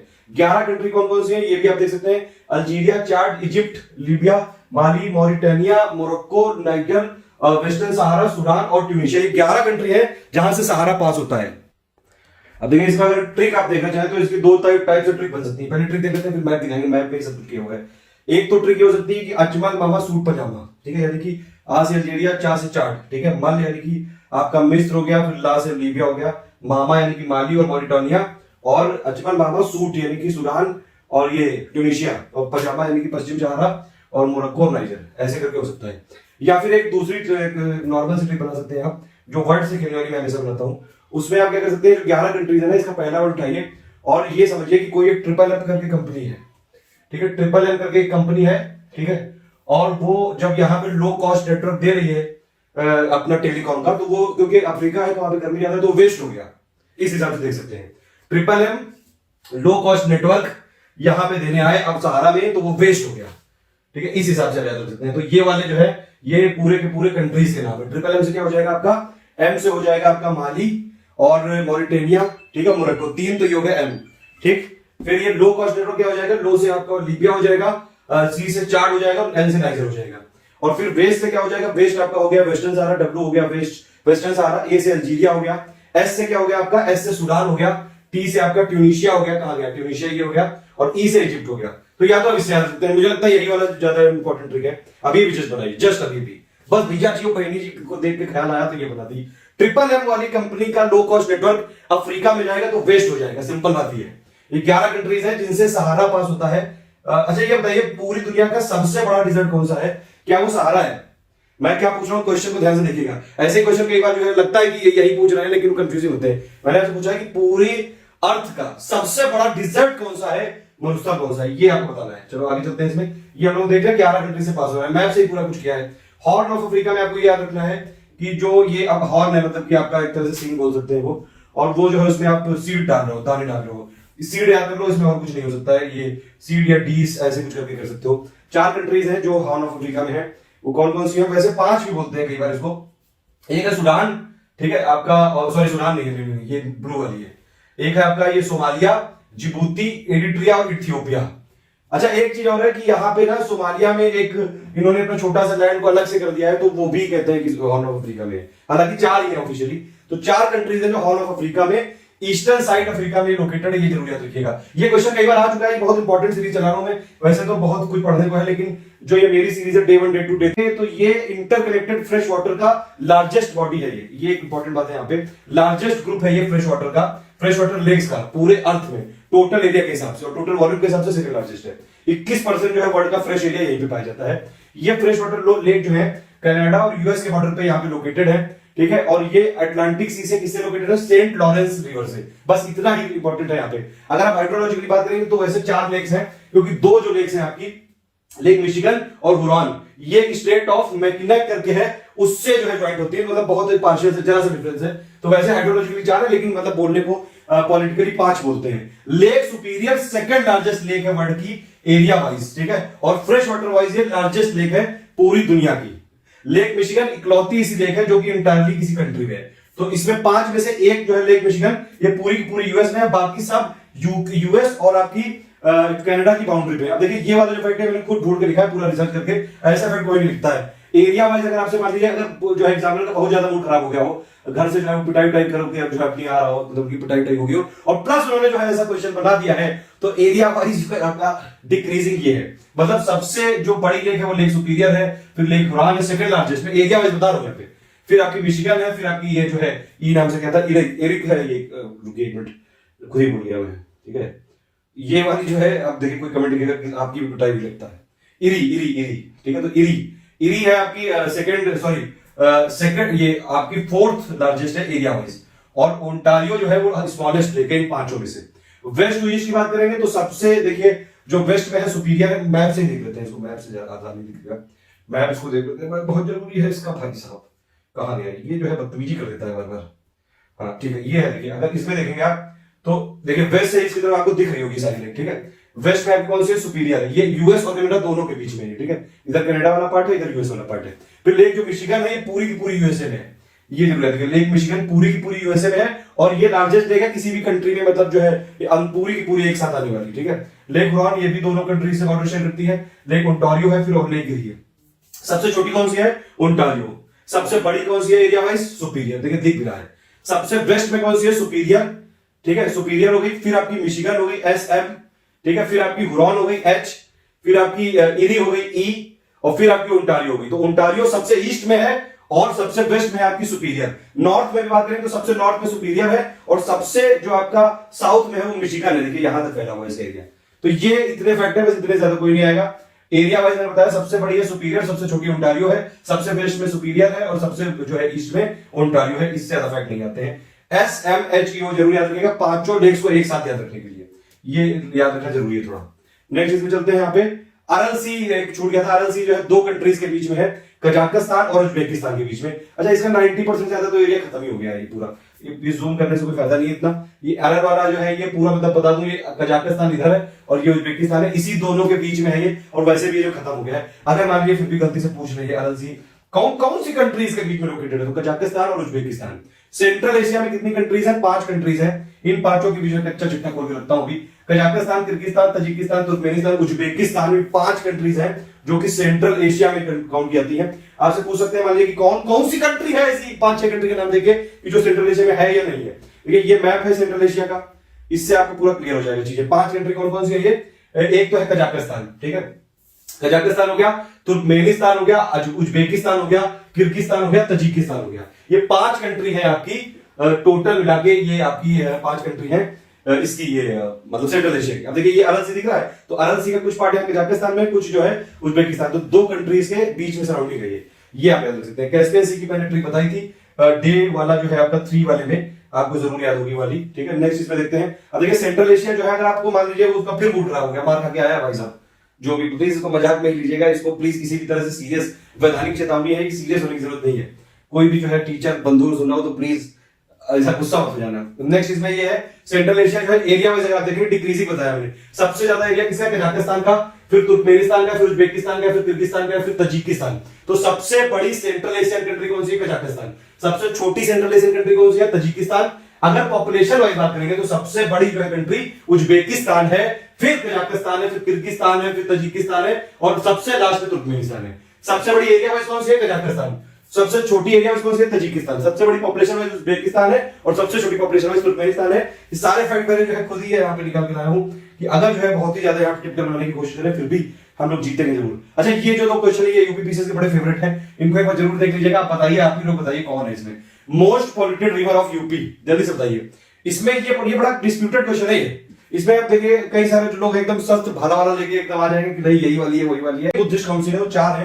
पहली बुद्धिस्ट काउंसिल हुई थी राजगृह में, ठीक है, दूसरी हुई थी वैशाली में, तीसरी हुई थी पाटलिपुत्र में, चौथी हुई थी कश्मीर में। तो आप इसको ऐसे याद रख सकते हैं, आरवीपीके। आरवीपीके जो है ये बुद्धिस्ट को काउंसिल को याद करने का तरीका है। आर से राजगृह, वैशाली, पाटलिपुत्र और कश्मीर, ये तो कोई प्लेस कि कहां कहां पे हुई थी, कौन सी जगह पे हुई थी ये। अब किसने करवाई थी, तो राजा कौन था उस टाइम, वो था अजातशत्रु पहली वाले में, फिर कालाशोका, फिर अशोका, फिर कनिष्क, ये 4 राजा थे। अध्यक्षता किसने की थी, वो था पहला महाकश्यपा, फिर सभाकमी, फिर मोगनीपत्ता तुसु, और फिर वासुमित्र। और फिर ये इंपॉर्टेंट रिमार्क्स लिखे हुए हैं कि आप जो है इसमें अगर कुछ चाहें तो इसमें देख सकते हैं। अभिधम्म पिटका जो है 3rd वाले में स्टैब्लिश किया गया था।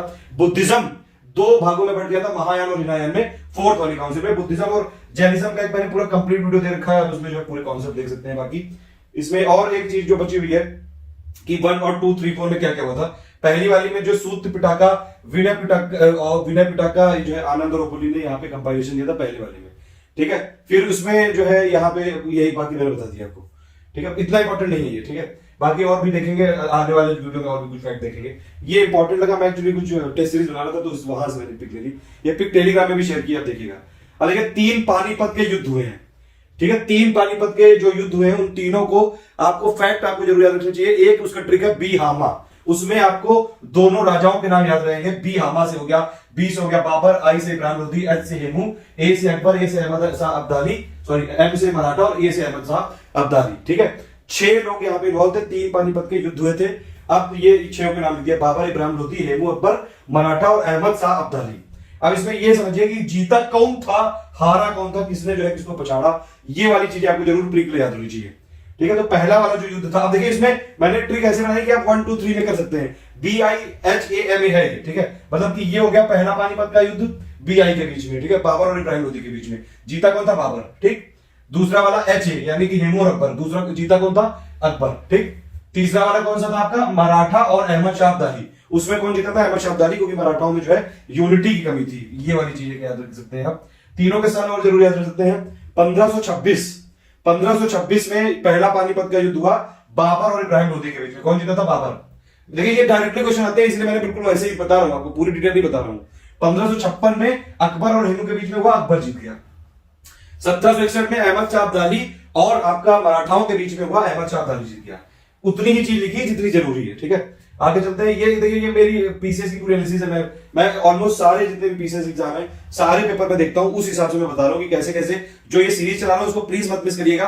5 हो चुके हैं, 6ठा है ये। अच्छा ये ऊपर नीचे हो गया थोड़ा। अब ये वाले जो है सिंबल कई बार पूछ लेते हैं हिंदी में, इंग्लिश में मत करिएगा, क्योंकि नॉर्मल सी मैं ऐसी चीज बता रहा हूँ जो हिंदी में भी आप कर सकते हैं। कि जैसे कुछ इवेंट हुई थी बुद्धा की लाइफ पे, उससे रिलेटेड कुछ सिंबल है, ये पूछ लेते हैं डायरेक्टली एग्जाम में। बुद्धा के जन्म से रिलेटेड जो है लोटस और बुल, ठीक है, कमल और बैल। ग्रेट डिपार्चर जब वो जो है घर छोड़ गया तो वो था हॉर्स का, ठीक। इनलाइटनमेंट जब उन्होंने निर्वाणा अचीव किया तो वो उसका सिंबल क्या है, बोधि ट्री। 2 और सिंबल है। ये वाला सिंबल डायरेक्टली पूछ लेते हैं, इसलिए जरूरी है ये बात, आप समझ रहे हैं। ये पूरा कोई डिटेल नहीं है। पहला सरमन जो था उसको धर्म चक्र परिवर्तन बोलते हैं। तो व्हील मतलब कि जो है पहिया घूम गया, तो धर्म चक्र परिवर्तन हो गया। डेथ जब परिनिर्वाण हुआ तो स्तूपा, ठीक है। अच्छा ये मुझे एक पिक मिली थी फेसबुक में, पता नहीं उनका नाम क्या है, थैंक्स टू जिन्होंने ये बनाई है उनसे। यहाँ पे ये पिक है, काफी इंपॉर्टेंट है, फैक्ट के हिसाब से काफी इंपॉर्टेंट है। जिन्होंने भी बताया था उनको बहुत बहुत ये पूरा क्रेडिट उन्हीं का है, उन्हीं से मैंने लिया डायरेक्टली, ठीक है। महात्मा गांधी का जो है समाधि स्थल कहाँ पे, राजघाट में है, नहीं, ज्यादातर जो लोगों के समाधि स्थल है सबके नई दिल्ली में ही है। जवाहरलाल नेहरू का शांतिवन ठीक नई दिल्ली में, लाल बहादुर शास्त्री का विजय घाट नई दिल्ली में, इंदिरा गांधी का शक्ति स्थल नई दिल्ली में। शक्ति से आप याद रख सकते हैं, इंदिरा गांधी तो शक्तिशाली महिला थी, शक्ति स्थल इस हिसाब से याद रख सकते हैं। मोरारजी देसाई का अभय घाट अहमदाबाद में था, ढाई में था समाधि स्थल। चौधरी चरण सिंह का किसान घाट, चौधरी चरण सिंह जो है किसानों से रिलेटेड थे, किसान घाट ठीक नई दिल्ली में। शंकर दयाल शर्मा का कर्म भूमि नई दिल्ली, राजीव गांधी का वीर भूमि नई दिल्ली, जगजीवन राम का जो है समता स्थल नई दिल्ली। ये कुछ कुछ है इंपॉर्टेंट, और भी आप याद रख सकते हैं। गुलजारी लाल नंदा का नारायण घाट अहमदाबाद, डॉक्टर राजेंद्र प्रसाद का महाप्रयाण जो है घाट पटना में, भीमराव अम्बेडकर चैत्र भूमि दादर, के आर नारायण उदय भूमि नई दिल्ली, ज्ञानी जय सिंह का एकता स्थल नई दिल्ली, संजय गांधी का जो है शांतिवन नई दिल्ली। अच्छा ये बताइए अटल बिहारी वाजपेयी जी का समाधि स्थल कहां पे है, किस प्लेस पे उसका कुछ इंपॉर्टेंट पार्ट आज यहां भी मैं कवर करवा रहा हूं कि गंगा के तट पर स्थित नगर। देखिए कुछ जो है टॉपिक है उन पे यूपी पीसीएस हमेशा पूछता है, जैसे कि लिस्टिंग आपको जरूर याद रखनी चाहिए। इवन अगर मैं आपको बताऊं तो जैसे पिछले 2017 में क्वेश्चन पूछा था कैपिटल देश और उनकी राजधानी की जो है मैं फॉलोइंग पूछ लिया था, बताइए आप। तो आपको देश और उसकी राजधानी भी जो है पता होनी चाहिए। ऐसे जो है उल जरूर देश पूछेंगे जिनका नाम ही न सुना हो, वो जानबूझ के ऐसा करते हैं, ठीक है। मैं उसी फोकस पे लगा हुआ, प्लस ऐसे नगर पूछेंगे जो दुनिया भर की जो नदियां हैं उनपे स्थित है, वो वाले आपको याद रखने पड़ेंगे। कुछ स्टेट पूछते हैं वो ऐसी जो है जो आपने ना सुनी हो, तो जानबूझ के वो जो इनकी फिलोसफी है वो उसी लिए पेपर देख के मैं एनालिसिस करता हूँ, वही सब चीज बताता हूँ। तो वह उसी क्रम में ये वाली कुछ चीजें हैं। गंगा के तट पर स्थित नगर है कुछ, ठीक है। ऐसे कुछ कुछ जो है मेजर रिवर के तट पर स्थित नगर है, वो वाले आपको यहाँ पे देखनी जरूरी है कि कौन कौन सा नगर है आखिर जो गंगा के तट पर यहाँ पे स्थित है। शेरपुर यानी कि बलिया, गाजीपुर सैदपुर यानी कि गाजी, वाराणसी हो गया, मिर्जापुर हो गया, सिरसा हो गया, इलाहाबाद हो गया, शंकरपुर हो गया, आपका इलाहाबाद का पार्ट है, काला कांकर प्रतापगढ़ में, डालमऊ हो गया, बक्सर हो गया उन्नाव के आसपास, कानपुर, बिठूर भी है कानपुर का ही एक पार्ट है, समझ सकते हैं। बिल्लौर हो गया कानपुर का पार्ट है ये, फतेहपुर जो है फरकाबाद का है, कचला घाट हो गया बदायूं का, अनूपशहर हो गया बुलंदशहर का, गढ़मुक्तेश्वर ये है आपका हापुड़। 26 ऐसे नगर हैं जो गंगा के तट पर स्थित है, ये आपको एक बार देखना जरूरी है। अभी इस बार हम लोगों ने यूपी वाला लिया है, अगली बार जो है इंटरनेशनल वाले लेंगे, वो बहुत ज्यादा जरूरी है। नेक्स्ट आपने अभी देखा होगा टेलीग्राम में मैसेज किया था मैंने, वो प्लीज आप उसको देख लीजिएगा। कई बार जो है कुछ चौड़नी छाप टाइप के लोग बहुत जो है परेशान रहते हैं। रामनगर पर स्थित नगर कौन कौन से हैं? मुरादाबाद और बरेली नगर, ठीक है। उसके बाद जो है आपका यमुना के तट पर कौन कौन से नगर स्थित है, ये वाला जो है। और देखिए हिंदी इंग्लिश यहाँ पे मत करिएगा, इतना समझो यार। इलाहाबाद जो है आप इसको प्रयागराज बोलते हैं, पता है मुझे, तो आप प्रयागराज समझिएगा सब जगह। कौशाम्बी हो गया, हमीरपुर हो गया, इटावा, कालपी, बटेश्वर, आगरा, मथुरा, वृंदावन, बागपत, ये सारे के सारे जो 10 नगर है ये यमुना के तट पर स्थित है। गोमती तट पर कौन कौन से हैं? जौनपुर, सुल्तानपुर, लखनऊ, ठीक है। लखनऊ में जो है गोमती नदी है। अच्छा आप ये बताइए, ये किसी ने जवाब नहीं दे पाया यार, बहुत कंफ्यूजिंग आप लोगों ने जवाब दिए थे। जल्दी से बताइए, ये क्वेश्चन जो है आने की संभावना बहुत ज्यादा है। 3 क्वेश्चन है। पहली बात तो यूपी की सबसे पोल्यूटेड रिवर कौन सी है, पूरे इंडिया की सबसे पोल्यूटेड रिवर कौन सी है, और पूरी दुनिया की सबसे पोल्यूटेड रिवर कौन सी है, ये वाला क्वेश्चन जो है आपको जल्दी से बताना है, करेक्ट बताना है, एकदम रिसर्च करके बताइएगा। कुछ तो आप लोग भी करते रहा करो यार। हम लोग जो है हम आपके बिल्कुल जैसे आप हैं और हम दोनों एकदम दोस्त टाइप के हैं, तो कुछ हम आपके लिए करें, कुछ आप हमारे लिए करो, इसी तरह जो है गाड़ी चलती रहेगी, ठीक। सरयू तट पर कौन कौन से हैं? अयोध्या, गोला, फिर आपका बहरहालगंज, बरहज, ये सारे जो है आपके सरयू नदी पर है। फिर उसमें कुछ और इंपॉर्टेंट डेटा है दिया हुआ है यहाँ पे। ये क्या क्या है आपका? राप्ती तट पर कौन कौन है? गोरखपुर और बरहज, ठीक। वाराणसी नगर कहां स्थित है? वरुणावती नदियों के मध्य में गंगा के बाएं तट पर स्थित है, ये आपका वाराणसी। बांदा कहां पे है? केन नदी तट पर है, ठीक है। बांदा कहां पे है? केन नदी, तो केन को जो है आपने बांधा, ठीक है। हमीरपुर नगर कहां पे? बेतवा नदी पर है। चित्रकूट कहां पे है आपका? ऊपर करते हैं थोड़ा इसको, हाँ। चित्रकूट जो है आपका ये कहां पे है आपका? पैसुनी और मंदाकिनी तट पर है। प्रतापगढ़ कहां पे है? सई नदी तट पर है। सोनभद्र कहां पे है? सोन नदी। कई सारी ऐसी नदियां हैं जो आपको लग रहा है एकदम जो है नया नाम है, छोटी छोटी सी होती है। कई बार मेजर रिवर्स को हम लोग याद रखते हैं, मेजर रिवर्स को जो है मेन बुक में फोकस किया जाता है। मुरादाबाद कहां पे स्थित है? रामगंगा पर। गाजियाबाद, नोएडा और ग्रेटर नोएडा ये कहां पे है? इंडन नदी। उपनाम यानी कि निक नेम, ठीक है। निक नेम आपको यहाँ पे देखने हैं, एक बार देख लीजिए। अब देखिए इसमें भी प्लीज इंग्लिश मत करिएगा, जो ऐसा हिंदी है ऐसा ही इसको बोलेंगे, ठीक है। संगम सिटी बोल देंगे, कुंभ नगरी बोल देंगे, तीर्थ ऐसे करके बोल देंगे। तो यहाँ पे जो बताता जाऊँ वाली भाषा को ऐसे ही सुन लीजिए। तो इलाहाबाद यानी कि जो प्रयागराज हो चुका है उसको किया कहते हैं, उसको कहते हैं संगम नगरी, कुंभ नगरी, तीर्थराज, अमरूद नगरी, ईश्वर का निवास स्थान, ये सारे नाम बोलते हैं प्रयागराज यानी कि इलाहाबाद को। आंवला नगरी किसको कहते हैं? प्रतापगढ़ को कहते हैं आंवला नगरी। आमों का नगर किसको कहते हैं? मलिहाबाद। मलिहाबाद जो लखनऊ के आसपास है, अगर आपने देखा होगा कई बार कि मलिहाबाद का जो आम है बहुत मीठा होता है, ठीक है। तो ये हो गया। गोरखधाम, नाथनगर, गीता प्रेस नगर, ये सब गोरखपुर को बोलते हैं, ठीक है।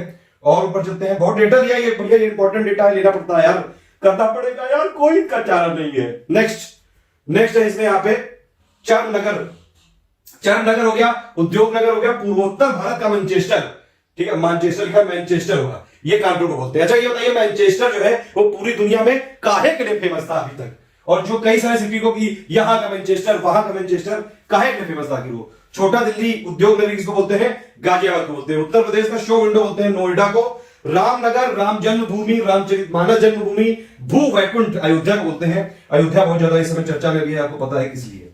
नेक्स्ट है इसमें भागवत, अच्छा अयोध्या डिस्ट्रिक्ट को ही जो है फैजाबाद डिस्ट्रिक्ट में बोलते हैं, ये आप एक और चीज है। भागवत कथानगर बोलते हैं शुक्रताल को, 88,000 ऋषियों की तपोभूमि, 30,000 तीर्थों का स्थान बोलते हैं नैमिषारण्य को। कैंची नगर क्रांति नगर बोलते हैं मेरठ को, ऐसा काहे बोलते हैं, क्योंकि मेरठ से ही जो है 1857 की क्रांति की आग जली थी, ये इसलिए है। ये जैनी लोगों का काशी है हस्तिनापुर मेरठ, इत्र नगरी खुशबुओं का शहर कन्नौज को बोलते हैं।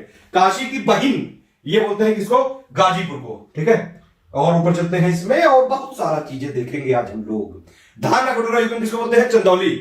नवाबों का शहर, चाकुओं का नगर, ये किसको बोलते हैं, रामपुर को। वैसे नवाबों का शहर जो है लखनऊ में भी बोलते हैं, लखनऊ बोलते हैं ना, पहले आप वाला कल्चर है। ताज नगरी, पेठा नगरी आगरा में बोलते हैं। लड्डू नगरी संडीला हरदोई के हमारे एक दोस्त भी है। सुहाग नगरी, चूड़ी नगरी फिरोजाबाद, हींग व गुलाल नगरी जो है हाथरस, कृष्ण नगरी पेड़ा नगर, भू वैकुंठ, 12 वन 24 उपवन, 5 पर्वतों का क्षेत्र बोलते हैं मथुरा को, अभी मैंने बताया था। और मथुरा किस चीज के लिए फेमस है वो भी मैं बता चुका हूं। ताला नगरी बोलते हैं अलीगढ़ के ताले होते हैं वैसे। Sonanchal power capital of India बोलते हैं सोनभद्र को, ठीक। बांस बरेली सुरमा नगरी, ये बोलते हैं आपका बरेली को। नवाबों का शहर, बागों का नगर, नजाकत नफासत का शहर बोलते हैं लखनऊ को। पीतल नगरी, बर्तनों का शहर बोलते हैं मुरादाबाद को। विश्वनाथ नगरी, शिव नगरी, मुक्ति नगर, मुक्ति क्षेत्र, ठीक है। और फिर सीढ़ी नगर, पांडव का नगर, घाटों का नगर, ये बोलते हैं आपका वाराणसी को। सिराजे हिंद और पूर्व का सिराज बोलते हैं जौनपुर को। फिर ये देखेंगे कुछ नगरों के प्राचीन नाम यानी कि एंशिएंट नेम्स है ये। लखनऊ को पहले बोलते थे लक्ष्मणपुर, लखनपुर। कन्नौज को कानपुर नगर जो है महोदय श्री, तो ये नगर महोदय श्री जो इंपॉर्टेंट है, किसको बोलते हैं, कन्नौज को। काशी जानते हैं आप, प्रयागराज को इलाहाबाद किया गया, फिर अब प्रयागराज ही हो गया वो तो। गोरख जो है गोरखपुर। अच्छा एक चीज और, एक और क्वेश्चन है आपके लिए कि ये बताइए लेटेस्ट में पिछले 1 साल के अंदर यूपी गवर्नमेंट ने कौन से जो है सिटीज, कौन से डिस्ट्रिक्ट के नाम जो है बदले हैं, जल्दी से कमेंट करके एक साथ बताइएगा, ठीक है। जो भी ऐसे कमेंट देगा उसका कमेंट मैं नेक्स्ट वाले वीडियो में यहाँ पे जो तीनों मैंने क्वेश्चन पूछे हैं, तीनों सेट ऑफ क्वेश्चंस, उसके कमेंट को भी यहाँ पे प्रस्तुत किया जाएगा कि आपका भी कंट्रीब्यूशन, आपका नाम भी लिया जाएगा कि यहाँ पे जो है वो चीजें। लेकिन हाँ ये पूरा फैक्ट चेक करके भेजेगा ताकि आपका भी जो है यहाँ पे कंट्रीब्यूशन रहे हमारे वीडियोस बनाने में भी। तो आप थोड़ा सा ये भी पार्ट किया करिए प्लीज। कोई अगर आप हमारे डे 1 से लेकर अभी तक कोई नोट्स बना रहा है, किसी की जो है राइटिंग बड़ी सुंदर है, तो प्लीज मुझे शेयर करिए, मैं उसको टेलीग्राम में शेयर करूंगा, ठीक है। हम लोग जो है आपस में मिलकर काम करेंगे तो ज्यादा अच्छा रहेगा। तो फिर देखिए प्रयाग, अब जो गोरखनगर हो गया, कुशीनगर हो गया, कुशीनगर जो है कुशीनगर पहले जो है कुशीनगर सॉरी पहले नाम था, अब कुशीनगर है। आई क्षेत्र है रामनगर बरेली, मधुपुरी है मथुरा, पिपर हवा कपिल वस्तु या सिद्धार्थ नगर है इस समय। क्या बोलेंगे इसको, अयाजसा अवध, इसको बोलेंगे अयोध्या या फैजाबाद। ऋषिपतन सिंहपुर ये है सारनाथ वाराणसी। ब्रह्मसारणी है आपका बरसाना या मथुरा, लोग मथुरा जाते हैं वहां देखते होंगे, बरसाना जो है बड़ा फेमस है। ब्रह्मवर्त बिठूर कानपुर, दान तीर्थ हस्तिनापुर मेरठ, शुकर क्षेत्र है सोनो कासगंज, श्रावस्ती है सैयद मैट श्रावस्ती, और कंपिल है कंपिल। जर्मनी सेल, पोलैंड एंड फिनलैंड। अब इसमें जो है एक नया एडिशन किया है, क्योंकि अगर ट्रिक याद रखनी तो जिससे संबंधित ट्रिक है वो भी उसमें घुसा लेना चाहिए, तभी जो है याद हो पाएगी। अब इसमें आगे क्या है कि टोटल कंट्रीज अराउंड बाल्टिक सी, ये आपको यहाँ पे याद रख सकते हैं। यहाँ पे इस ट्रिक से कितनी कंट्री, पहली बात तो ये भी पूछा सकता है डायरेक्टली, ठीक है। कितनी कंट्री है, 9 कंट्री है, टोटल 9 कंट्री है जो बाल्टिक सी, ये बाल्टिक सी देख रहे हैं, ये है बाल्टिक सी, इसके सराउंड करती हुई 9 कंट्रीज है। पहले मैप देख लेते हैं, यहाँ पे मैप देखना बहुत ज्यादा जरूरी है कि कौन सी कंट्री है जो बाल्टिक सी को घेरे हुए है, ठीक है, जो कंट्री है अराउंड बाल्टिक सी। तो देखिए एक तो आपका हो गया स्वीडन, ठीक है, फिनलैंड हो गया, डेनमार्क हो गया आपका, ठीक है, नॉर्वे हो गया आपका, ठीक है, और ये आपका जर्मनी हो गया, ठीक है। फिर उसके बाद ये लिथुआनिया हो गया, लाटविया हो गया और पोलैंड हो गया, प्लस आपका इस्टोनिया हो गया और रशिया हो गया। तो ये 9 कंट्री है आपकी जो कि बाल्टिक सी को घेरे हुए हैं। नहीं यहाँ पे नॉर्वे नहीं होगा, सॉरी नॉर्वे नहीं है, जो बाकी कंट्री है ये सारी है। फिर से एक बार देखते हैं, अगर यहाँ पे 9 कंट्री कौन कौन सी है, ये आपकी रशिया हो गया, डेनमार्क हो गया, रशिया आपका ये वाला हो गया, डेनमार्क ये हो गया, जर्मनी हो गया आपका ये, ठीक है, फिर आपका स्वीडन, इस्टोनिया, लाटविया और लिथुआनिया, ठीक है, इसमें कौन कौन सी है ये आप देखिए, स्वीडन कहां पे है, ये स्वीडन ये है, ठीक है, इस्टोनिया कहां पे है आपका, इस्टोनिया ये है, फिर आपका लैटविया ये है, आपका लिथुआनिया ये है, ठीक है, तो ये कंट्री हो गई, प्लस ये पोलैंड और फिनलैंड। तो इसमें सिंपल ट्रिक क्या है कि सिर्फ एक बाल्टी के लिए रूट जर्मनी ने पोलैंड और फिनलैंड को सेल कर दिया, मतलब बेच दिया, ठीक है, बाल्टी से क्या हो गया, बाल्टिक सी। तो इस तरह से ट्रिक यहां पे बना के आप याद रख सकते हैं, सिर्फ एक बाल्टी के लिए जो है वो आपका, अगर आपको यहाँ तो कई जो है फेमस डायलॉग है कि सिर्फ एक रोटी की कीमत तुम क्या जानो, ऐसे करके कई सारे डायलॉग है, तो वही आप समझ सकते हैं कि सिर्फ एक बाल्टी के लिए समझ सकते हैं आप, एक बाल्टी के लिए रूट जर्मनी इसको इसलिए भी आप समझ सकते हैं क्योंकि जर्मनी का विश्व युद्ध कराने में 1 और 2 में बहुत ज्यादा ऐसा रोल था, बहुत एग्रेसिव था, तो जर्मनी को आप मान सकते हैं कि रूट है हमेशा। तो रूट जर्मनी ने पोलैंड और फिनलैंड को सेल कर दिया। अब इसमें कैसे आप याद रख सकते हैं, रूट से क्या हो जाएगा, RUDE, RU से रशिया, DE से डेनमार्क, रूट जर्मनी तो सीधा आप याद रख सकते हैं जर्मनी, ठीक है, फिर सेल पोलैंड और फिनलैंड को बेच दिया यानी कि सेल कर दिया। सेल से कैसे आप याद रखेंगे, स्वीडन, इस्टोनिया, लैटविया और लिथुआनिया, ठीक है। तो ये 9 कंट्री है जो बाल्टिक सी को घेरे हुए हैं। इनको याद करने की ट्रिक क्या है, सिर्फ एक बाल्टी के लिए रूट जर्मनी ने आपका पोलैंड और फिनलैंड को सेल कर दिया। इससे आप जो है 9 की 9 कंट्री आप याद रख सकते हैं। बाल्टी के लिए मतलब कि बाल्टिक सी, ठीक है। थोड़ी सी क्रिएटिविटी आप बनाने की कोशिश की, काफी देर जो है मैंने सोचा था तब बनाई थी, मुझे लगता है कि ये पसंद जरूर आई होगी। ये वाली ट्रिक मैं पहले ही बना चुका हूं, वीडियो बनाया था, रूट जर्मनी सेल पोलैंड एंड फिनलैंड। तो उसमें क्या था, इसमें ये नहीं समझ आ रहा था कि आखिर ये ट्रिक है किसकी, इसीलिए जोड़ा हुआ है कि सिर्फ एक बाल्टी के लिए, सिर्फ एक बाल्टी जो है आप उसके लिए समझ सकते हैं जर्मनी ने पोलैंड और रशिया, रूट जर्मनी ने पोलैंड और रशिया को, सॉरी पोलैंड और फिनलैंड को बेच दिया, ठीक है। कुछ और इंपॉर्टेंट चीजें देखिए, ये बहुत माइन्यूट से टर्म है जो आप लोग ऐसे भूल जाते हैं, पढ़ते नहीं है। वर्ड ज्योग्राफी प्लस जो है इंपॉर्टेंट मिसलेनियस जीके का बहुत इंपॉर्टेंट पार्ट है। पूरा जो पीसीएस की मेरी एनालिसिस है उस हिसाब से मैं बता रहा हूं यहाँ पे, ये बहुत इंपॉर्टेंट एक्सपेक्टेड जो है सीरीज है। नेक्स्ट इसमें ट्रिक है बाल्टिक सी, बाल्टिक स्टेट पूछ सकते हैं। कई बार ऐसे क्वेश्चन आते हैं कि आपको जो है 4 कंट्री दे देंगे, इसमें पूछेंगे इसमें कौन सा कंट्री जो है बाल्टिक स्टेट नहीं है, तो बाल्टिक स्टेट है ये आपको पता होना चाहिए बस। अभी हमने देखा था इस्टोनिया, लैटविया, लिथुआनिया, ठीक है, ये तीनों ही कंट्री जो है बाल्टिक स्टेट आपके बाल्टिक जो है सी को घेरे हुए हैं, ठीक है, बाल्टिक सी को घेरे हुए हैं। कौन कौन से स्टेट है ये, इस्टोनिया, लैटविया और लिथुआनिया, इन्हीं तीनों स्टेट को बोलते हैं बाल्टिक स्टेट। 3 टाइप के स्टेट होते हैं, एक होता है बाल्टिक स्टेट, एक होता है नॉर्डिक स्टेट और एक होता है स्कैंडिनेवियन कंट्रीज। तीनों का एक अलग जो है मैप में देख लेते हैं, बहुत इंपॉर्टेंट है ये, काफी जो है ढूंढ दौड़ के लाया हूं मैं चीजें। तो बाल्टिक स्टेट कौन कौन से हो गए, लैटविया, लिथुआनिया और इस्टोनिया, ठीक है। बाल्टिक स्टेट, नॉर्डिक स्टेट और प्लस जो है स्कैंडिनेवियन, ये तीनों एक ही मैप में यहाँ पे दिए हुए हैं। ये दिख रहा है मैप आपको कि नहीं, ध्यान से दिख रहा है कि नहीं। अब देखिए ये वाला जो मैप है इसमें आप देख सकते हैं, इसमें क्या है कि जो स्कैंडिनेविया जो टर्म है वो 3 कंट्री के लिए यूज किया जाता है, एनएसडी आप याद रख सकते हैं। तो ये जो कंट्री है आपकी, ये है पूरी स्कैंडिनेविया, यानी कि आपका स्वीडन हो गया, नॉर्वे हो गया और डेनमार्क हो गया। तो एनएसडी ये क्या है, एनएसडी क्या है, स्कैंडिनेविया जो है टर्म है। अगर आप जो है इसमें 2 कंट्री को और जोड़ दो तो वो बन जाएगा क्या, नॉर्डिक कंट्री, ठीक है। कौन कौन सी 2 कंट्री है देखिए, लिखा भी हुआ है मैंने सब कुछ यहाँ पे कि नॉर्डिक कंट्री में क्या है, एनएसडी तो है, फिनलैंड और आइसलैंड भी है, ठीक है। फिनलैंड, आइसलैंड है प्लस और कुछ कंट्रीज है, मतलब मेजर जो कंट्री है वो आपकी नॉर्डिक में 5 है। अभी हमने देखा था कौन कौन सी कंट्री, एनएसडी, और एनएसडी में फिनलैंड, आइसलैंड भी अगर आप जोड़ दो तो ये क्या हो गया, फिनलैंड इधर है और आइसलैंड इधर है, आइसलैंड इधर है। देखिए तो ये स्कैंडिनेवियन कंट्री कौन कौन सी है, स्कैंडिनेविया की अगर बात करेंगे तो ये है एनएसडी, यानी कि नॉर्वे और स्वीडन और डेनमार्क, ठीक है। इसमें 2 कंट्री और जोड़ दी है, कौन सी, आइसलैंड और फिनलैंड। ये दोनों क्या हो गई, 5 कंट्री मिला के क्या हो गया, नॉर्डिक कंट्री, ठीक है। और इसमें और भी कुछ छोटी छोटी कंट्री है। बाल्टिक कंट्री भी हमने देखी थी, कौन सी है, लैटविया, लिथुआनिया, इस्टोनिया, LEIL, ठीक है, LEL ऐसे करके याद रख सकते हैं। ये तीनों रट लीजिएगा, ये पूछा जाता है, कई बार पूछा गया है, ये आने की बहुत ज्यादा संभावना भी है।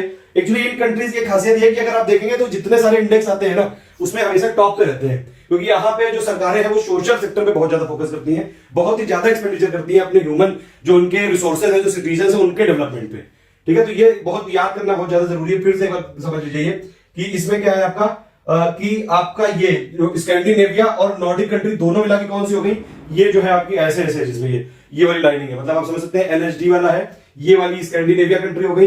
एनएसडी क्या है, स्कैंडिनेविया, इसमें आप FI जोड़ दो यानी कि फिनलैंड और आइसलैंड, ये हो गई नॉर्डिक कंट्री। और बाल्टिक कंट्री क्या है, इस्टोनिया, लैटविया और लिथुआनिया, ठीक है। यही सब चीजें मैंने लिखी हुई है यहाँ पे, ये एक बार आप देख सकते हैं। तो स्कैंडिनेविया कॉमन टर्म है किसके लिए यूज होता है, नॉर्वे, स्वीडन और डेनमार्क के लिए, एनएसडी, ठीक। लेकिन जो नॉर्डिक कंट्री टर्म है उसमें एनएसडी तो रहते ही रहते हैं, प्लस आपका फिनलैंड और आइसलैंड रहते हैं। तो एनएसडी FI, ठीक है, एनएसडी FI क्या है, नॉर्डिक कंट्री। लेकिन नॉर्डिक कंट्रीज में कुछ और भी जो है टेरिटरीज होती हैं, ग्रीनलैंड की, प्लस जो है फेरो आइलैंड की, प्लस जो है एलैंड की, ठीक है, एलैंड आइलैंड की। ये आप याद रख सकते हैं। ये क्या हो गई, बाल्टिक स्टेट हो गए, ठीक है, नॉर्डिक कंट्रीज हो गई, स्कैंडिनेविया जो है टर्म हो गया, स्कैंडिनेवियन कंट्रीज हो गई। तो ये वाले टर्म, इसके बाद और कुछ इंपॉर्टेंट ट्रिक देखते हैं इसमें। ये क्या है, ब्लैक सी की कंट्री अराउंड ब्लैक सी की, ब्लैक सी को कौन कौन सी जो है देश घेरे हुए हैं, ये पूछा जा सकता है। इसके लिए भी एक जो है नई तरीके की ट्रिक बनाई है। उसका ट्रिक का नाम क्या है कि ब्लैक सी को आप कैसे याद रखेंगे कि ब्लैक सी में जो है ग्रेट रब रहता है। ब्लैक सी है ये, ब्लैक सी में मतलब आप शनि महाराज की अगर पूजा करते हैं तो उस हिसाब से आप याद रख सकते हैं यहाँ पे कि ब्लैक है क्योंकि काला है, ठीक है। और शनि मंदिर जो होता है उसमें आप जो भगवान देखते होंगे वो जो है ब्लैक होते हैं, बिल्कुल प्योर ब्लैक। तो ब्लैक सी में ग्रेट रब रहते हैं, ठीक है, ग्रेट रब मिलते हैं। तो ब्लैक, इससे क्या हो जाएगा कि ब्लैक सी के अराउंड कंट्रीज आप याद हो जाएंगे। कंट्री कौन कौन सी है, 6 कंट्री है। 6 कंट्री कौन कौन सी है, देखिए मैंने टिक भी लगाया हुआ है। एक है यूक्रेन, ठीक है, एक रोमानिया है, बुल्गारिया है, टर्की है, जॉर्जिया है और रशिया है। ये 6 ऐसी कंट्री है, ये 6 ऐसे देश हैं जो कि ब्लैक सी को घिरे हुए हैं, ठीक है। इसमें अगर आप वेस्ट और ईस्ट देखेंगे तो रोमानिया और बुल्गारिया जो है वेस्ट में है।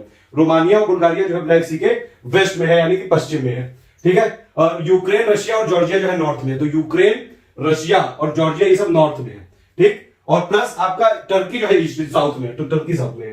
इस हिसाब से आप याद रख सकते हैं। तो शनि महाराज की जो है पूजा करिए तो अगर आप याद रख सकते हैं इसको, ब्लैक सी में ग्रेट रब मिलते हैं। ग्रेट से कैसे हो जाएगा, GRT लिखना है इसमें, ठीक है, GRT। जी से हो जाएगा जॉर्जिया, आर से रशिया, टी से टर्की, और रब में यानी कि क्या हो जाएगा आपका, आर से रोमानिया, यू से यूक्रेन और बी से बुल्गारिया। तो ग्रेट रब कहां मिलते हैं, ब्लैक सी में मिलते हैं, ठीक है। तो ग्रेट रब आपके ब्लैक सी में मिलते हैं, इस हिसाब से याद रखते हैं। नेक्स्ट अभी और 2-3 ट्रिक इंपॉर्टेंट वाली देख लेते हैं। ये बहुत टफ ट्रिक है इसलिए इनको बनाने में बहुत ज्यादा टाइम लग गया है। अब देखिए ये कंट्री जो है मेडिटेरियन सी के अराउंड, ये वाली जो ट्रिक है इसको याद करना बहुत ज्यादा मुश्किल है। इसको फिर भी मैंने बहुत जो है यहाँ पे ये एक सोच समझ के एक चीज बनाई है। पहली बात तो ये देखिए फैक्ट क्या है कि कितनी कंट्रीज हैं, ठीक है, कौन कौन सी कंट्रीज है वो बात देखेंगे। पहले कितनी कंट्री है टोटल जो मेडिटेरियन सी को जो है घेरे हुए हैं, वो 21 देश है। 21 देश है 3 कॉन्टिनेंट में जो कि मेडिटेरियन सी को घेरे हुए हैं। उन देशों के नाम आप पहले देख सकते हैं। वो कौन सा, अफ्रीका में क्या क्या है, Libya, Egypt, Tunisia, Morocco, Algeria, ये सब लिखे हुए हैं। यहाँ छोटा लिखा हुआ है लेकिन फिर भी मैंने अलग से बड़ा लिखा हुआ है। एशिया में क्या है, एशिया में सीरिया है, इजराइल है, लेबनान है, साइप्रस है। साइप्रस उसे मिडिल ईस्ट में भी बोलते हैं कभी कभी। यूरोप में क्या है, यूरोप में Bosnia, Albania, Greece, Montenegro, Turkey, Italy, Malta, Slovenia, Spain, Monaco, France, Croatia. अब देखिए ट्रिक पहले याद रखते हैं, फिर जो है मैप की तरफ जाएंगे। ट्रिक क्या है वो समझने की कोशिश करिए। पहले ट्रिक को थोड़ा सा बड़ा कर देते हैं। ट्रिक क्या है ये समझिए, 21 देश ऐसे याद नहीं हो पाएंगे क्योंकि इस 21 देशों को याद करने का जो है एक यहाँ पे मेथड है। उसका मेथड क्या है यहाँ पे कि अगर आपको मेडिटेरियन सी में जाना है, ठीक है, तो अफ्रीका का मेटल ले जाना होगा, ठीक। एशिया की सी लिस्ट ले जानी होगी, ठीक है। एशिया की जो है सी आपकी जो है कोई ऐसी लिस्ट है, अगर आपको मेडिटेरियन जाना है तो उस लिस्ट में आपका नाम आना चाहिए, उस लिस्ट और चार्ट में नाम आना चाहिए, तभी आप जो है मेडिटेरियन सी में जा पाएंगे। और यूरोप की जो यूरोप है, जो यूरोप की जो मम्मी जी हैं, ठीक है, उनको जो हमारे बीएसएफ के कमांडर हैं उनको सैल्यूट करना पड़ेगा, तब जाके जो है आप मेडिटेरियन सी में जा पाएंगे, ठीक है। ये एक तरीके का ट्रिक है, इससे आप याद सकते हैं। देखिए अफ्रीका का मेटल में क्या है, मतलब आपका मोरक्को, इजिप्ट, ट्यूनीशिया, अल्जीरिया और लीबिया, ठीक है। अफ्रीका का मेटल ले जाना पड़ेगा मेडिटेरियन सी में जाने के लिए। एशिया की सी लिस्ट से क्या हो जाएगा, वैसे साइप्रस जो है ये बड़ा डिस्प्यूटेड सा है, मिडिल ईस्ट में भी आता है, एशिया में भी बोल सकते हैं इसको, वेस्ट एशिया में बोल सकते हैं, कभी कभी यूरोप में भी जो है लिख देते हैं कई जगह, लेकिन यहाँ पे हम लोग इसको एशिया में कंसीडर कर रहे हैं। तो एशिया का क्या हो गया, Cyprus, Libya, Israel, Syria, Turkey. Map में देख रहे हैं, रुक जाइए थोड़ा, पहले ट्रिक समझ लीजिए। तो अफ्रीका का मेटल ले जाना पड़ेगा, एशिया की सी लिस्ट ले जानी पड़ेगी, और यूरोप में जितनी भी मम्मी जी हैं उनको हमारी बीएसएफ की जो फोर्सेस है उनके कमांडो को सल्यूट करना पड़ेगा, तब जाके जो है मेडिटेरियन में एंट्री मिलेगी, ठीक। तो यूरोप की क्या हो गया, मम्मी जी बीएसएफ, ये क्या हो गया, मम्मी यानी कि 5 और 4 9 कंट्री यूरोप की है, 9 कंट्री यूरोप की है आपकी, और एशिया की 5 कंट्री है, अफ्रीका की 5 कंट्री है। तो 5 5 10, और ये आप इस हिसाब से आप याद रख सकते हैं, ठीक है। नहीं यूरोप की 9 नहीं 11 कंट्री है, ठीक है, 9 नहीं है, यूरोप की 11 कंट्री है, क्योंकि मम्मी जी बीएसएफ और कमांडो का सी और सैल्यूट का एस, ये 11 कंट्री है यूरोप की। एशिया की 5 है और अफ्रीका की 5, तब जाके जो है आपको मेडिटेरियन में एंट्री मिलेगी। आप इससे याद कर सकते हैं, ठीक है। पहले कंट्री समझ लीजिए कौन कौन सी है। अफ्रीका की 5 country metal, Morocco, Egypt, Tunisia, Algeria, Libya. Asia की सी लिस्ट यानी कि साइप्रस, लीबिया, इजराइल, सीरिया और टर्की, ठीक है। यूरोप की 11 कंट्री है, मम्मी जी बीएसएफ के कमांडो को सल्यूट करना पड़ेगा यूरोप में, ठीक है। अब इसके मैप में चलते हैं, मैप में आप थोड़ा और क्लियर हो जाएगा। ये है मैप, देखिए ये मैप दिख रहा है आपको, ये है मेडिटेरियन का पूरा जो है ट्रिक। 3 जो है कॉन्टिनेंट में घिरा हुआ है मेडिटेरियन सी, 21 कंट्रियों से घिरा हुआ है। इसको आप कैसे याद रख सकते हैं, देखिए मैंने क्या बताया था कि अगर आपको मेडिटेरियन जाना है तो अफ्रीका का मेटल ले जाना पड़ेगा। अफ्रीका का मेटल से कैसे हो जाएगा, देखिए ये है मोरक्को, ठीक है, ई से हो गया इजिप्ट, ठीक है, ME, टी से हो गया ट्यूनीशिया, टी, ए से हो गया अल्जीरिया, एल से हो गया लीबिया। तो अफ्रीका का मेटल, अफ्रीका का मेटल याद रखिएगा, अफ्रीका का मेटल ले जाना पड़ेगा। एशिया की सी लिस्ट, इसको थोड़ा सा करते हैं, शायद वहां पे दिख नहीं रहा होगा, इसको थोड़ा सा जो है और बड़ा करते हैं पहले, और इसको ऐसा करते हैं, आप जो है क्लियर हो गया होगा। ये वाला है, ये वाला पहले देख लेते हैं। देखिए ये एशिया की सी लिस्ट हम लोग देख रहे हैं, तो सी लिस्ट में क्या क्या आ गया आपका, सी से हो गया साइप्रस, ये है साइप्रस, ठीक है। एल से हो गया लेबनान, तो ये है लेबनान। एल आई से हो गया इजराइल, आई से इजराइल। एस से हो गया टर्की, और टी सॉरी एस से हो गया सीरिया, और टी से हो गया टर्की। तो ये एशिया के हो गए। यूरोप के अगर आप देखेंगे तो यूरोप में क्या है, मम्मी जी बीएसएफ, और उनके कमांडो को सैल्यूट करना है, तो मम्मी से हो गया MAMMI। एम से आपका मॉन्टेनिग्रो हो गया, ठीक है। ए से आपकी अल्बानिया समझ सकते हैं, MA। कौन सा है, एक हो गया आपका माल्टा हो गया, ठीक है। एक इधर पे है ये मोनाको, तो M, और आई कौन सा हो गया, इटली, ठीक है। तो एम मम्मी, जी से क्या हो गया, ग्रीस, तो एम मम्मी जी। बीएसएफ से क्या हो गया, बी से हो गया बोस्निया एंड हर्जेगोविना, ठीक है, हेरेगोविना। और एस से हो गया आपका स्लोवेनिया, ठीक है। एफ से हो गया आपका फ्रांस, ठीक है। तो बीएसएफ, या फिर एस से स्पेन समझ सकते हैं, और जो है एफ से फ्रांस हो सकता है। बीएसएफ के कमांडो से क्या हो गया, सी से क्रोशिया, और सैल्यूट करना है तो आप एक एस से स्लोवेनिया समझ सकते हैं, एक एस से स्लोवेनिया, एक एस से स्पेन, ऐसे समझ सकते हैं। इसमें भी, इस वाले मैप में भी देख सकते हैं, ये थोड़ी सी ट्रिक जो है थोड़ी बदतमीज टाइप की है, इतनी जल्दी याद नहीं होगी, फिर से बता दूं। देखिए आपको कई सारी चीज बताई मैंने कि एक बाल्टी के लिए रूट जर्मनी ने, वो क्या था, बाल्टी वाली थी, रूट जर्मनी ने पोलैंड और फिनलैंड को सेल कर डाला था, ठीक है। फिर दूसरा क्या बताई थी मैंने कि आपको ब्लैक सी में ग्रेट ट्रम्प मिलते हैं, शनि जी महाराज को याद करिए, और जो है ब्लैक सी में आप पहुंच जाइए, ठीक है। ग्रेट ट्रम्प से हो जाएगा। फिर ये क्या है, ये थोड़ी सी बदतमीज है, इसमें मेडिटेरियन में क्या है, मेडिटेरियन जो है बड़ा सी है, तो आप ये समझ सकते हैं कि बड़े सी में जाने के लिए बड़े इंतजाम करने पड़ेंगे। बड़े इंतजाम करने पड़ेंगे मतलब क्या, अफ्रीका का मेटल उठाना पड़ेगा, एशिया की सी लिस्ट में आपका नाम आना चाहिए, तब जाके जो है अफ्रीका की मम्मी जी, इंडिया के बीएसएफ जो मम्मी जी जो है आगे बीएसएफ के कमांडो को सैल्यूट करेंगी, तब जाके आपकी मेडिटेरियन सी में एंट्री होगी। इसमें आप यहां भी देख सकते हैं, देखिए अफ्रीका का क्या बताया मैंने, मेटल, तो मोरक्को, ठीक है, इजिप्ट, ट्यूनिशिया, ए ऐसे अल्जीरिया, और एल मेटल हो गया अफ्रीका का, ठीक है। इसमें याद हो गया आपको। एशिया का क्या होगा, सी लिस्ट, साइप्रस, लेबनान, ये जो है आपका इजराइल, सीरिया, टर्की, सी लिस्ट हो गई आपकी एशिया, ठीक। अफ्रीका, फिर यूरोप में क्या है, यूरोप में 11 कंट्रीज है। मम्मी जी, एम से हो गया आपका मॉन्टेनिग्रो, ए से हो गया अल्बेनिया, M अभी बचा है तो ये हो गया मोनाको, और ये माल्टा, तो M।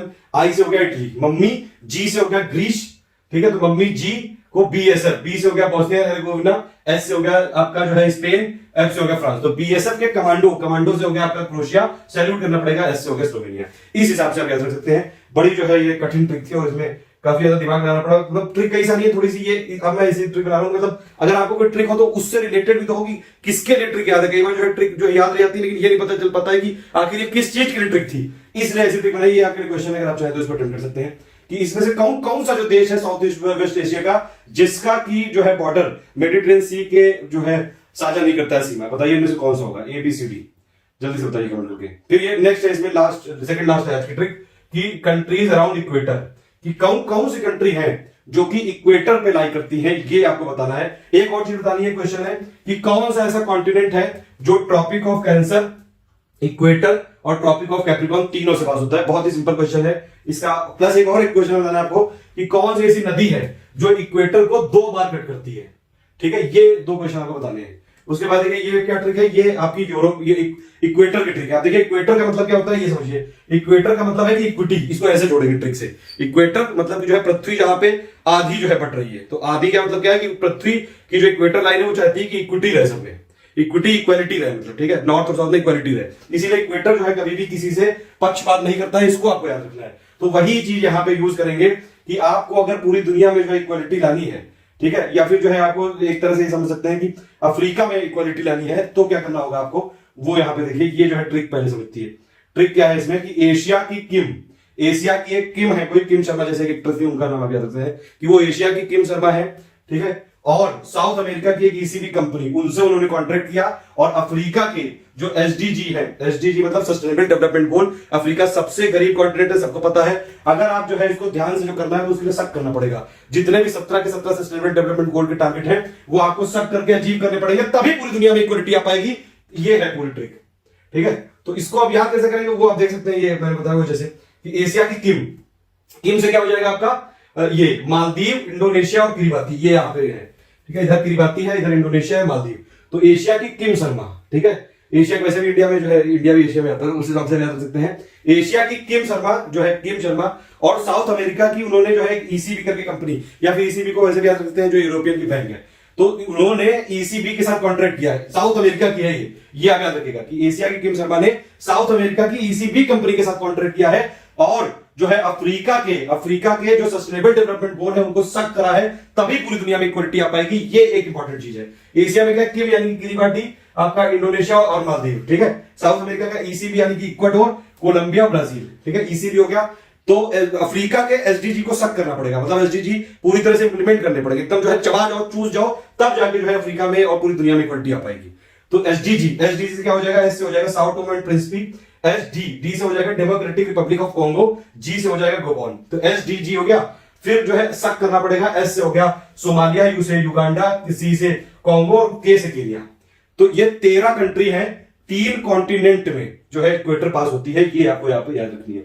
इस तरह से आप याद रख सकते हैं। ये देखिए कंट्री की लिस्ट मैंने ऊपर भी दी हुई है, आप एक बार जो इसको नोट भी कर सकते हैं। यानी पिक भी मैंने जो हमारा फ्री वाला टेलीग्राम चैनल है उसको जरूर ज्वाइन कर लीजिएगा, उसमें मैंने ये पूरी जो है पिक लगातार दे रहा हूँ, शेयर कर रहा हूँ बिल्कुल फ्री में। और प्लस हमारे यूट्यूब के जो नोटिफिकेशन है सारे जो है हमारे टेलीग्राम में ही मिलते हैं, उसको ज्वाइन करना बहुत जरूरी है, ठीक है। तो इक्वेटर की कंट्री हो गई साउथ अमेरिका की ईसीबी, ठीक है। ईसीबी ये कंपनी है, ये दुनिया में इक्वलिटी चाहती है। ईसीबी से क्या हो गया, इक्वाडोर, कोलंबिया और ब्राजील। अफ्रीका का क्या है, एसडीजी सख्त करना पड़ेगा, अफ्रीका को भी जो है इक्वलिटी में लाना है, एसडीजी सख्त करिए, यानी कि south Tomo and Principe, Gabon और आपका ये डेमोक्रेटिक रिपब्लिक ऑफ कॉन्गो। सख्त से हो गया आपका सोमालिया, गांडा, और सी से कॉन्गो, केन्या। किम क्या है, एशिया की है, मालदीव, इंडोनेशिया की बात, इस हिसाब से आप याद रख सकते हैं। थोड़ा सा मतलब ये यहाँ पे मतलब उस हिसाब से किया कि जिस चीज से रिलेटेड ट्रिक है वो जरूर आपको याद रखनी चाहिए। अब देखिए कुछ और इंपॉर्टेंट फैक्ट बता देता हूँ। ये जो है एक ऐसी दुनिया में कंट्री है जो कि 2 ओशियन में खुलती है, ये है कोलंबिया। जो कोलंबिया आप देख सकते हैं, इधर वाला जो है अटलांटिक ओशियन है और इधर पैसिफिक, दोनों से जो बाउंड्री शेयर करती है, इसका जरूर याद रखिएगा। जो बाकी जो 2 क्वेश्चन बताए बताइएगा। अभी थोड़ा सा मैं इसमें पेड ग्रुप के टेस्ट और इन सब चीजों में बिजी हूँ। अगले आने वाले 10 दिन में सब चीजें फिनिश कर लूंगा, फिर डेली 2 से 3 वीडियो जरूर दूंगा। अभी आप लोग इतना ही नहीं देख पा रहे हैं, जितना मैंने बोला अभी तक वही नहीं देख पाएंगे, मुझे पक्का पता है। बस ये है कि लपर जो है कमेंट जरूर कर देते हैं कुछ लोग। यहाँ पे ये जो ट्रिक्स है, ये क्या है, प्राइम मेरिडियन से जो है पास होने वाली कंट्रीज की लिस्ट। ये भी कई बार पूछ लिया जाता है, आप जो है इसको ध्यान रख सकते हैं। इसमें कितनी कंट्री, ये आप समझिए पहले। 8 कंट्री हैं ऐसी जो कि प्राइम मेरिडियन से पास होती है। उसकी ट्रिक क्या है, उसके लिए जो है पूरा का पूरा वर्ड ही मैंने बनाया है, ये इस हिसाब से बनाया कि मतलब याद रहे कुल मिला के, कि अगर आपको जो है बीएसएफ के गेम है वो टोगो में होते हैं, और जो जीतता है उसको प्राइम मेंबरशिप मिल जाती है।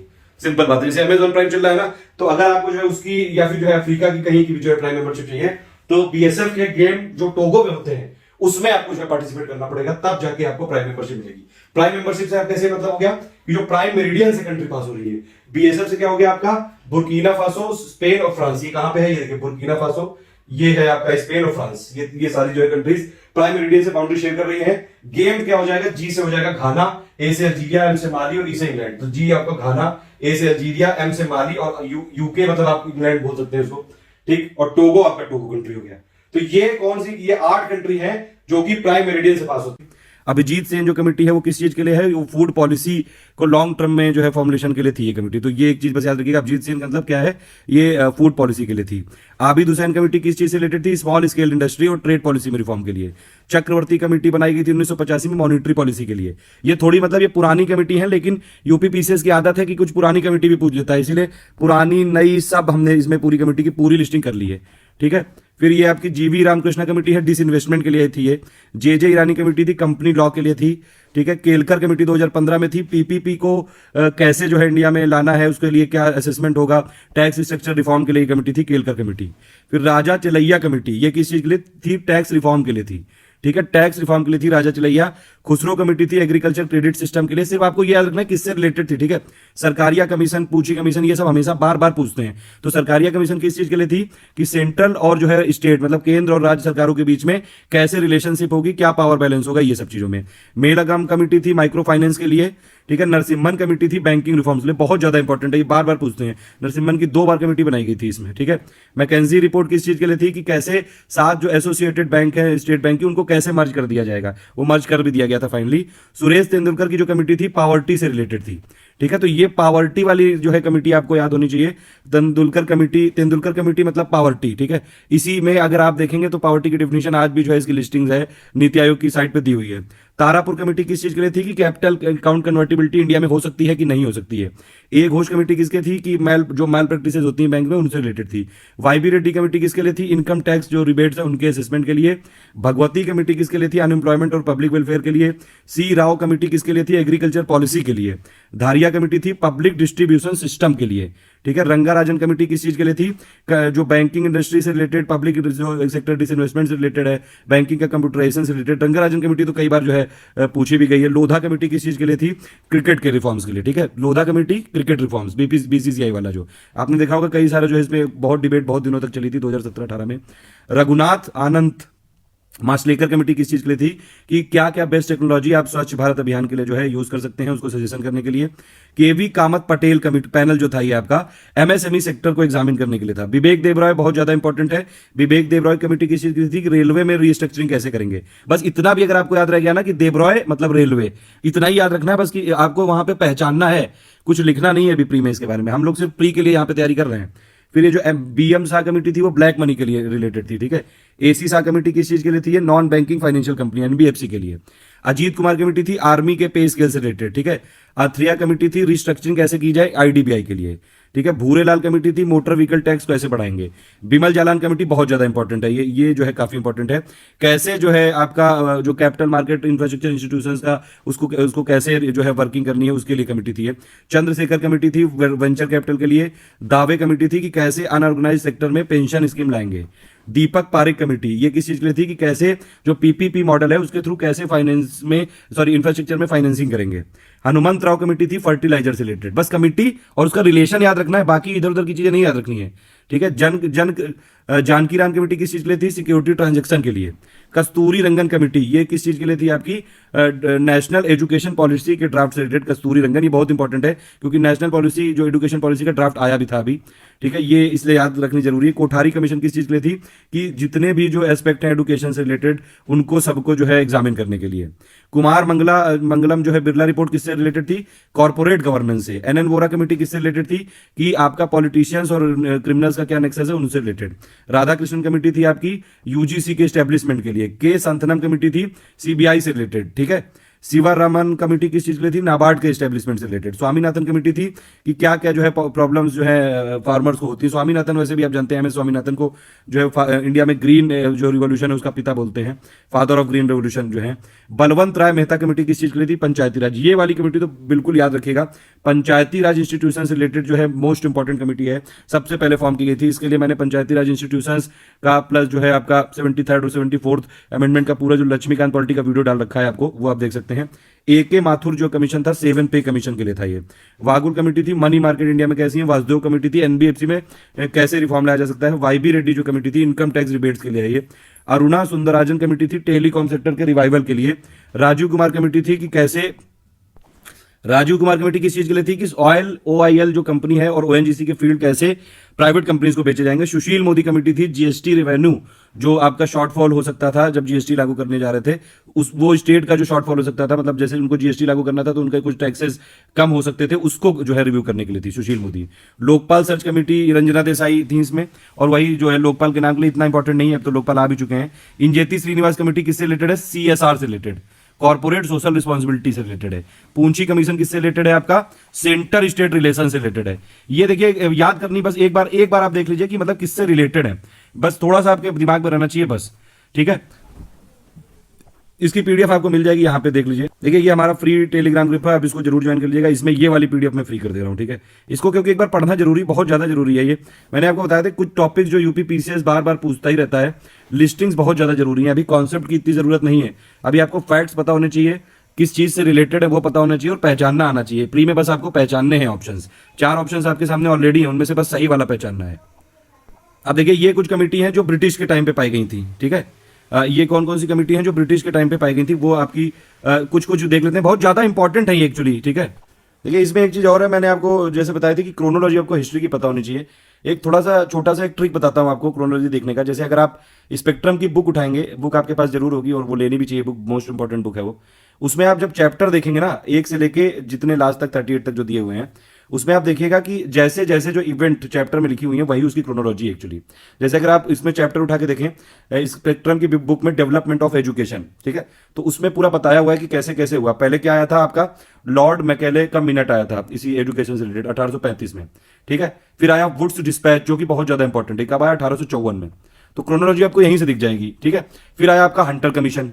हंटर कमीशन 2 चीजों से रिलेटेड था, याद रखिएगा। एक तो हंटर कमीशन था जो कि रॉलेट एक्ट में जो अट्रॉसिटी हुई थी उनको जो है वहां पे करने के लिए, जो अमृतसर में हुआ था ना जलियांवाला बाग के मैसेकर, जो जलियांवाला बाग कांड हुआ था, उसके लिए एक हंटर कमीशन बनाया गया था और एक हंटर कमीशन एजुकेशन का बनाया गया था। तो 2 है हंटर कमीशन।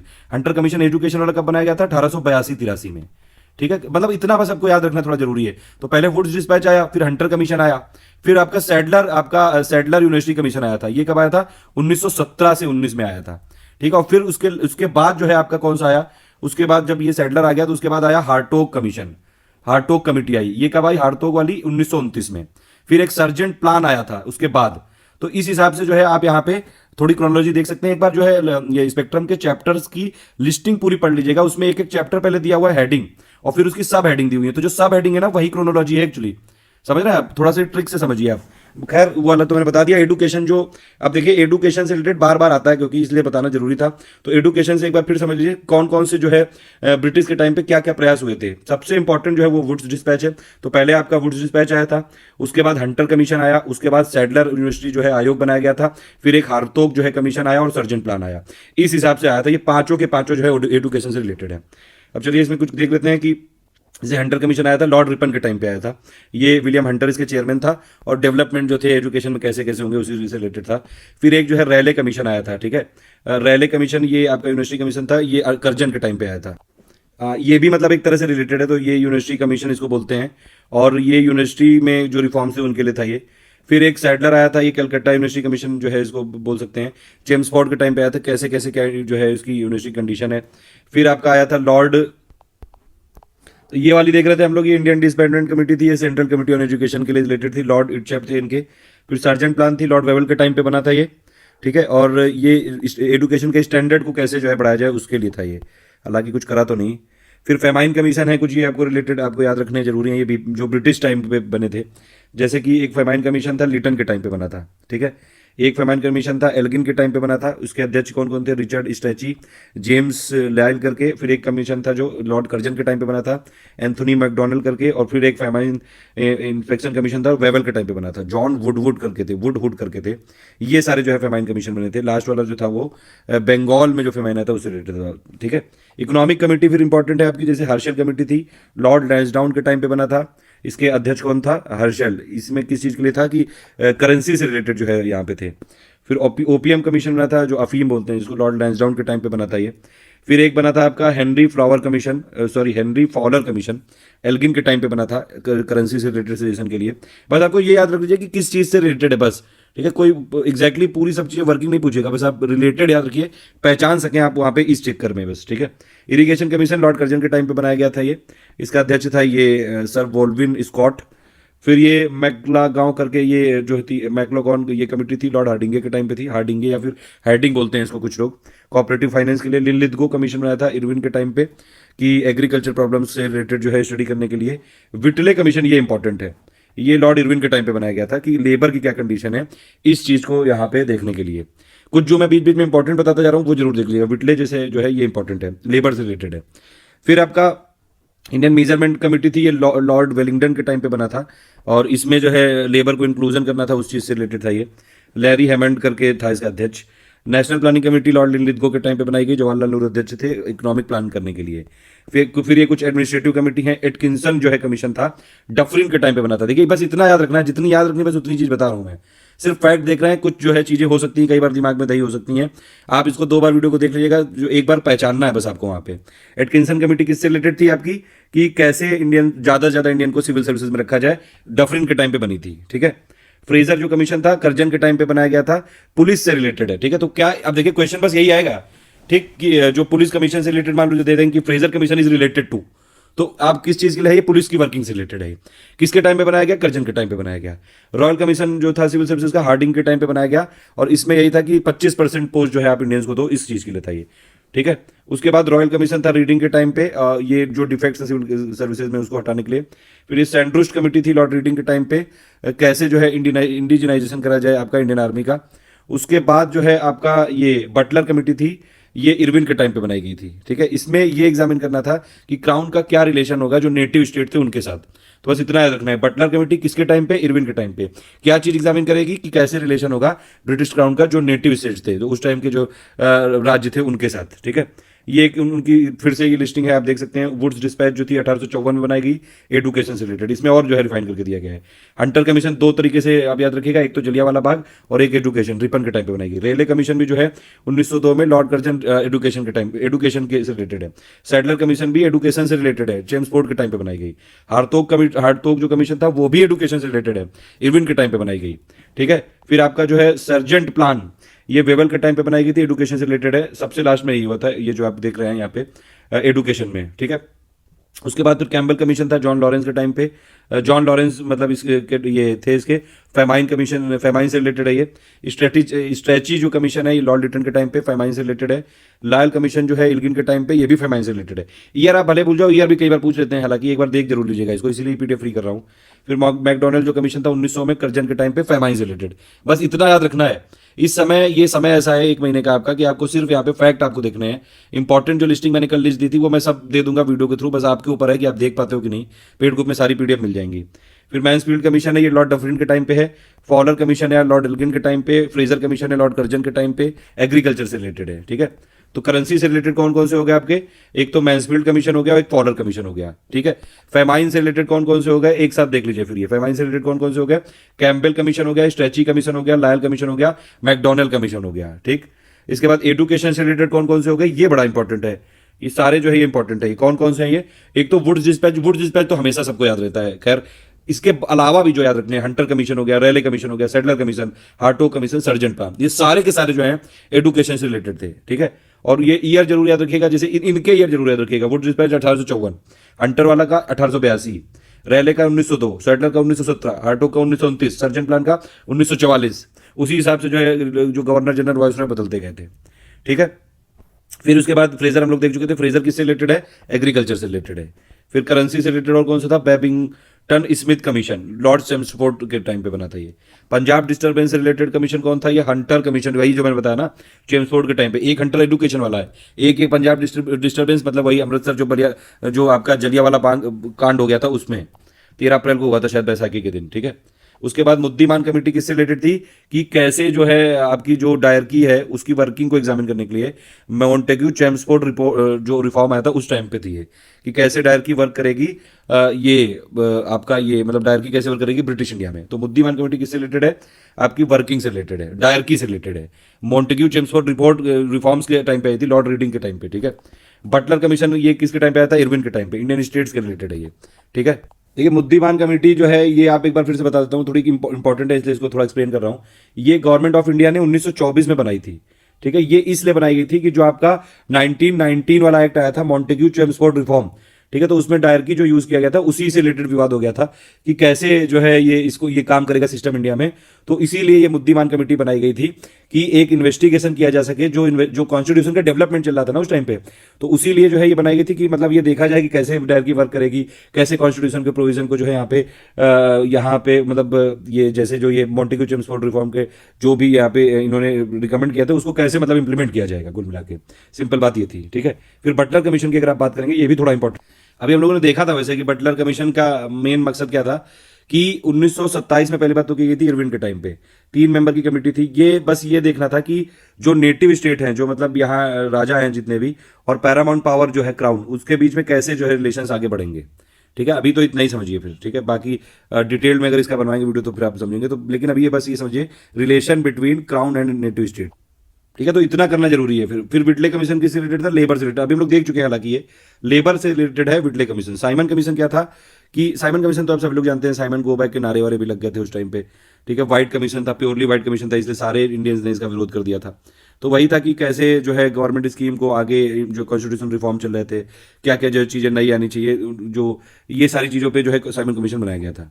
अच्छा, इसमें अगर आप देखेंगे तो साइमन कमीशन में टोटल कितने मेंबर थे? 7 मेंबर थे, लेकिन ये चेयरमैन इसके कौन था? इसका चेयरमैन था जॉन साइमन, इसीलिए इसका नाम है साइमन कमीशन। 1928 में आया था ये भारत। यही चीज स्टडी करने के लिए आए थे कि कैसे कॉन्स्टिट्यूशन रिफॉर्म होंगे। ब्रिटेन की सबसे इंपॉर्टेंट टेरिटरी में से था इंडिया, तो इसीलिए जो है यहाँ पे पूरा का पूरा ये कमीशन भेजा गया था। इसका एक मेंबर था क्लेमेंट इटली, जो कि बाद में ब्रिटेन का प्राइम मिनिस्टर भी बने थे 1947 में। तो ये कुछ इंपॉर्टेंट चीजें हैं यहाँ पे साइमन कमीशन से रिलेटेड। एक ये भी था कि इसको ऑल वाइट कमीशन बोलते हैं, और ये लोग जो है बोल रहे थे उस टाइम, इंडिया ने इसलिए यहाँ पे विरोध कर दिया था कि यार आप सारे के सारे जो है वहां के लोग हो, और आप ये डिसाइड कर रहे हो कि हम लोग को जो है कैसे गवर्नेंस करना है, हम लोग को मतलब इंडिया का सिस्टम कैसा चलेगा, इसमें कोई ना कोई तो इंडियन होना चाहिए। ये एक सबसे बड़ी वजह थी कि ये मतलब सारे लोगों ने ऑलमोस्ट जो है इसको अपोज किया था। ठीक है, इसको अपोज किया था, नेहरू ने किया था, गांधी ने किया था, जिन्ना ने किया था, मुस्लिम लीग तक ने जो है इसको अपोज किया था, इंडियन नेशनल कांग्रेस ने तो किया ही किया था। बस सिंपल बात ये थी क्योंकि इसमें कोई इंडियन नहीं था। ये एक सबसे इंपॉर्टेंट जो है यहाँ पे पॉइंट था। ठीक है, उसके बाद अगर आप देखेंगे तो यहाँ पे जैसे ये लाला लाजपत राय की डेथ भी हो गई थी। साइमन कमीशन के विरोध में इन्होंने, लाला लाजपत राय जी ने एक प्रोटेस्ट रखा था लाहौर में, और प्लस उस पर फिर जो है पुलिस अट्रॉसिटी हुई और ये प्रोटेस्ट में लाठी वाठी चल गई थी। तो 17 नवंबर को इनकी डेथ भी हो गई थी लाला लाजपत राय की। ये थोड़ा इंपॉर्टेंट है। सप्रू कमीशन किसके टाइम पे था? लॉर्ड लिंथगो के टाइम पे था। अनएम्प्लॉयमेंट से रिलेटेड है। हिल्टन यंग कमीशन करेंसी से रिलेटेड है ये। ठीक है, हिल्टन यंग कमीशन। अच्छा, यहाँ पे एक चीज गलत लिख गई है, ये 1939 नहीं होगा, ये 1920s में किया गया था। एक्चुअली 1926 में इसने रिपोर्ट दी थी हिल्टन यंग कमीशन ने, और इसी के बेसिस पे तो आरबीआई बना हुआ है। ठीक है, आरबीआई किस कमीशन के बेसिस पे बना हुआ है? हिल्टन यंग कमीशन के बेसिस पे। हाँ, बाकी ठीक है। चैटफील्ड जो कमीशन था ये आर्मी से रिलेटेड, डिफेंस से रिलेटेड। एक और कमीशन था इसमें, अगर आप देख सकते हैं, उसका बड़ा अजीब सा नाम है। मतलब ये ध्यान रखिएगा, चैटफील्ड कमीशन जो है डिफेंस से रिलेटेड, आर्मी से रिलेटेड है। और एक और था ऐसे ही 1938 में आया था, ऑचिन लेक करके था वो कमीशन। ठीक है, ये दोनों कमेटी किससे रिलेटेड है? आर्मी डिफेंस से। फिर एक आपका था कौन सा, ये एक फ्राउड कमीशन करके था, ये आया था बंगाल में आया था, 1938 में आया था, ये भी गलत लिखा हुआ है यहाँ पे। ये एक लैंड रेवेन्यू जो है कमीशन था, ये आप याद रखिएगा। ठीक है, लैंड रेवेन्यू कमीशन था, बंगाल में लाया गया था ये, बस इतना याद रखना जरूरी है। फैक्ट वाइज इतना ही है। अब ये देखिए, ये कुछ जो है ये लेटेस्ट करंट अफेयर की हैं, ये कि जो पिछले एक साल में, मतलब कि एक साल क्या, अक्टूबर 2019 के एंड तक, और उससे पीछे जाते हुए सितंबर, अगस्त, जो है जुलाई, जून, जनवरी 2019 और प्लस दिसंबर 2018 तक से मैंने लिए यहाँ पे। दिसंबर 2018 से लेके अक्टूबर 2019 तक की सारी कमेटी हैं ये। जितना आपको याद रखना जरूरी है बस उतना ही बताऊंगा। पहली बात तो टीएन मनोहरन करके एक कमेटी है। किसने कंस्टिट्यूट किया है? आरबीआई ने किया है। ठीक, 6 मेंबर की कमेटी है। ये क्या चीज यहां पे डिसाइड करेंगे कि कैसे सेकेंडरी मार्केट का डेवलपमेंट होगा कॉर्पोरेट लोन्स के लिए। ये बस इंपॉर्टेंट है। मतलब सिंपल आपको याद रखना है, टीएन मनोहरन जो कमेटी है कॉर्पोरेट लोन से रिलेटेड है, आरबीआई ने की है, सिंपल बात। अतुल साय कमेटी है, ये IRDAI से रिलेटेड है। ठीक है, जो इंश्योरेंस वाला है, इंश्योरेंस रेगुलेटरी जो है डेवलपमेंट अथॉरिटी ऑफ इंडिया है, उससे रिलेटेड है। ये 9 मेंबर की कमेटी है। ये क्या करेगी? ये जो ये मतलब गाइडलाइन बताएगी कि कैसे क्रेडिट इंश्योरेंस जो होना चाहिए, और उसमें जो मतलब मार्केट कंडीशन चेंज होती आ रही है, उसमें कैसे आपका क्या क्या ये गाइडलाइंस होनी चाहिए क्रेडिट इंश्योरेंस की। तो अतुल साय कमेटी किससे रिलेटेड है? क्रेडिट इंश्योरेंस से। टीएन मनोहरन कमेटी किससे रिलेटेड है? कॉर्पोरेट लोन से। ठीक है, याद रखिएगा, टीएन मनोहरन मतलब आना चाहिए आपको लोन से। उसको आप ऐसे भी याद रख सकते हैं कि मनमोहन सिंह के टाइम पे काफी लोन पास किए गए, तो वो जो है मनोहरन यानी कि कॉर्पोरेट। ये ट्रिक बताई मैंने, इसको प्लीज आप सीरियसली मत ले लीजिएगा। TN Manoharan committee corporate loan से रिलेटेड है। अतुल सहाय कमेटी किस चीज से रिलेटेड है? क्रेडिट इंश्योरेंस से रिलेटेड है। फिर ये यूनियन गवर्नमेंट ने एक अजय भूषण कमेटी बनाई है, 19 मेंबर की ये कमेटी, मनी लॉन्ड्रिंग से रिलेटेड है ये। ठीक है, तो Ajay Bhushan money laundering. Sanjay Mitra committee है, ये 3 मेंबर की कमेटी है। ये जम्मू कश्मीर का जो बाइफर्केशन हो रहा था, तो उसमें कौन कौन से जो है एसेट और जो है लाइबिलिटीज कैसे कैसे मिलेंगी, इन सब चीजों के लिए यहां पे बनाई गई थी। बाइफर्केशन जो अभी हुआ है जम्मू कश्मीर का, आपको पता होगा कि अब जम्मू कश्मीर एक यूनियन टेरिटरी बन गया है विद लेजिस्लेटिव असेंबली, यानी कि विधानसभा है, और जो आपका लद्दाख है वो एक सिर्फ यूनियन टेरिटरी बन गया है। तो वही सब जब हुआ था, तब कैसे कैसे एसेट और लाइबिलिटीज होंगी जम्मू कश्मीर की, उसके लिए कमेटी बनाई गई थी संजय मित्रा के अंडर में। ठीक है, संजय मित्रा जम्मू कश्मीर, ऐसे याद रखना है। ठीक है, फिर MEITY यानी कि मिनिस्ट्री ऑफ इलेक्ट्रॉनिक्स की कमेटी है ये, कृष गोपाल कृष्णन। ठीक है, 8 मेंबर का पैनल है। इसमें यह बताया जाएगा कि जो नॉन पर्सनल डेटा है उससे रिलेटेड इश्यूज को, कि नॉन पर्सनल डेटा को कैसे रेगुलेट करेंगे। तो Kris Gopalakrishnan non personal data. ठीक है, Kris Gopalakrishnan non personal data, ऐसे याद रखना है। TL अलामेलू, ये 12 मेंबर की कमेटी है, IRDAI की है ये। इसमें सिंपल ये है कि आपका रिव्यू करना था कि प्रोडक्ट स्ट्रक्चर कैसे होगा टाइटल इंश्योरेंस का, ठीक है, जिसमें कि क्या है, लॉस कवर है कोई भी डिफेक्ट का, मतलब जो है प्रॉपर्टी से रिलेटेड कोई टाइटल का अगर डिफेक्ट आ गया या फिर थर्ड पार्टी चैलेंजेस आ गए उनकी वजह से जो है टाइटल की का अगर यहाँ पे कुछ डिस्प्यूट है, ठीक है, तो वो ये कवर करेगा। तो सिंपल आप ये समझ लीजिएगा कि अगर कोई टाइटल इंश्योरेंस वाला कुछ आ जाए कि टाइटल इंश्योरेंस का प्रोडक्ट स्ट्रक्चर को रिव्यू कौन करेगा, तो वो कौन है, TLLMLU, ठीक है। वैसे सब्जेक्ट भी यहाँ पे थोड़ा अजीब सा है कि टाइटल इंश्योरेंस प्रोडक्ट स्ट्रक्चर इसका रिव्यू करना है, तो और नाम भी अलग थोड़ा सा यहाँ पे अजीब सा है, अलामेलू। हालांकि इसमें प्लीज कोई इंटरेस्टली मत लीजिएगा, सिर्फ मैं बता रहा हूँ यहाँ पे ट्रिक्स कि लोग याद रख सकते हैं। IRDAI की कमेटी है ये। TM भासिन कमेटी जो है ये CBC ने बनाई है, 4 मेंबर की कमेटी है। ये जो है ये डिस्कस करेगी, ये फिर मतलब एग्जामिन करेगी कि बैंक फ्रॉड 50 करोड़ से ऊपर उनको कैसे एग्जामिन किया जाए और कौन कौन से एक्शन लेने चाहिए। तो TM भासिन जो है ये बैंक फ्रॉड से रिलेटेड कमेटी बनाई गई। TM भासिन बैंक फ्रॉड, ठीक। मिनिस्ट्री ऑफ स्टैटिस्टिक्स और प्रोग्राम इंप्लीमेंटेशन यानी कि मॉस्पी, ये प्रवीण श्रीवास्तव की कमेटी है। इसमें एक्चुअली क्या कर रहे हैं, सिंपल बात ये है कि अभी क्या है, ये मॉस्पी के अंडर में 2 यहाँ पे यूनिट है, एक है NSSO और एक है CSO। अब इन दोनों को मर्ज कर देंगे और वो बना देंगे NSO, बस इसी के लिए कमेटी बनाई गई, सिंपल बात ये है, ठीक है। अब NSSO क्या करता है, NSSO में कई सारे जो है सर्वे आते हैं, जैसे कि आपने देख सकते हैं कंजम्पशन, ये आपका अनएम्प्लॉयमेंट डेटा आता है, एम्प्लॉयमेंट डेटा आता है, कंजम्पशन एक्सपेंडिचर आता है। CSO क्या करता है, GDP IIP ये सब जो है रिलीज करता है। तो अब स्टैटिस्टिक्स का जो डेटा है इंडिया में उसको और ऑर्गेनाइज करके एक जो ये करेगा, कौन करेगा, वो NSO करेगा। तो NSO को बनने में कौन कौन सी जो है कठिनाइयां हो सकती हैं, कैसे कैसे जो है इसको यहाँ पे इंप्लीमेंट करेंगे, वही बनाने के लिए यहाँ पे बनाई गई है प्रवीण श्रीवास्तव की committee. National statistical office, NSSO और CSO को मर्ज करके बनाना है NSO, इसी के लिए बनाई गई है प्रवीण श्रीवास्तव कमेटी, सिंपल बात यह है। उसके बाद उषा थोरट जो कमेटी है ये RBI ने बनाई है, 8 मेंबर की कमेटी टास्क फोर्स है ये, और ये सब डिस्कस करेंगे, मतलब ये देखेंगे कि कौन कौन से इशू हैं ये ऑफशोर रूपी मार्केट से रिलेटेड, और प्लस इसमें कौन कौन से पॉलिसी मेजर लिए जा सकते हैं ये सब। तो उषा थोरट क्या है, ये RBI की कमेटी है, ठीक है। ऑफशोर रूपी मार्केट से रिलेटेड इश्यूज को ये डील करेंगे, उषा थोरट ऑफशोर रूपी मार्केट, सिंपल बात। इंजेती श्रीनिवास जो है ये MCA ministry of corporate affairs ने बनाई है। CSR, अभी मैंने इसको पहले भी बताया था, इंजेती श्रीनिवास का नाम जो है CSR से रिलेटेड है ये, कि CSR जो है एक्सपेंडिचर टैक्स डिटेक्टिबल होना चाहिए और प्लस यहाँ पे कैरी फॉरवर्ड होना चाहिए 3-5 साल के लिए, 3 से लेकर 5 साल तक के लिए, इसी के लिए कमेटी बनाई गई है। दिनेश अरोड़ा जो कमेटी है वो किस चीज से रिलेटेड है, ये आपकी NHA से रिलेटेड है। NHA और IRDAI ने मिलकर बनाई है। NHA यानी कि नेशनल हेल्थ अथॉरिटी और IRDAI ने दोनों ने मिलकर बनाई है दिनेश अरोड़ा कमेटी। इसमें सिंपल बात यह है कि आपका इफेक्टिव जो है इंप्लीमेंटेशन किया जा सके जो आपकी आयुष्मान योजना है, और प्लस उसमें फ्रॉड और ना हो सके, ठीक है। ये सारी जो चीजें हैं इनके लिए बनाई है दिनेश अरोड़ा कमेटी, ठीक है। तो याद क्या रखना है आपको, दिनेश अरोड़ा कमेटी NHA की है, नेशनल हेल्थ अथॉरिटी और IRDAI की है, फ्रॉड रोकने के लिए आयुष्मान भारत स्कीम में, और प्लस उसका इफेक्टिव इंप्लीमेंटेशन करने के लिए। फिर एक किरण रिजिजू की एक कमेटी है, सेंट्रल गवर्नमेंट बनाई है। फिट इंडिया जो मूवमेंट है आपको आपने देखा होगा बहुत ज्यादा चला था, तो वही उसी के लिए लोगों को इंकरेज करने के लिए 28 मेंबर की कमेटी है। AK गोयल कमेटी है, NGT ने बनाई है, नेशनल ग्रीन ट्राइब्यूनल। अच्छा ये बताइए, नेशनल ग्रीन ट्राइब्यूनल जो है ये स्टैट्यूटरी बॉडी है कि कॉन्स्टिट्यूशनल बॉडी है कि नॉन कॉन्स्टिट्यूशनल बॉडी है कि नॉर्मल कोई ऐसी बॉडी है, कौन सी बॉडी है, ये किस टाइप की बॉडी है। NGT बहुत इंपॉर्टेंट है, इसके कई सारे डिसीजन आते रहते हैं। आपने देखा होगा कई बार न्यूज में कि NGT ने कभी जो है डीजल गाड़ियों को बैन कर दिया दिल्ली में, कभी जो है पेड़ों की कटाई बंद कर दी, कुछ ना कुछ उनका ऑर्डर आता रहता है। तो NGT क्या है ये जरूर आपको याद रखना चाहिए। AK गोयल की कमेटी बनाई गई है इलीगल ग्राउंड वाटर एक्सट्रैक्शन को रोकने के लिए, कैसे रोकेंगे उसके लिए NGT ने बनाई है AK गोयल की कमेटी। RBI ने कमेटी बनाई है YH मालेगाम, इस चीज के लिए बनाई है कि जो करंट ऑडिटर्स हैं उनको अपॉइंट किया जाएगा सिर्फ जो है 3 साल के लिए, 3 साल से ज्यादा नहीं, ठीक है। तो करंट ऑडिटर को 3 साल से ज्यादा नहीं करने के लिए ये बनाई गई है आपकी RBI की कमेटी। उनकी कमेटी की रिकमेंडेशन पे जो ये ऑर्डर आया है। YH मालेगाम है ये नाम, ठीक है। यूनियन गवर्नमेंट की कमेटी है गुरु प्रसाद मोहापात्रा। ये किस चीज के लिए बनाई गई है कि न्यू जो इंडस्ट्रियल पॉलिसी है उसको कैसे प्रिपेयर करेंगे ताकि मेक इन इंडिया जो है, जो इंडिया को एक मैन्युफैक्चरिंग हब बनाया जा सके।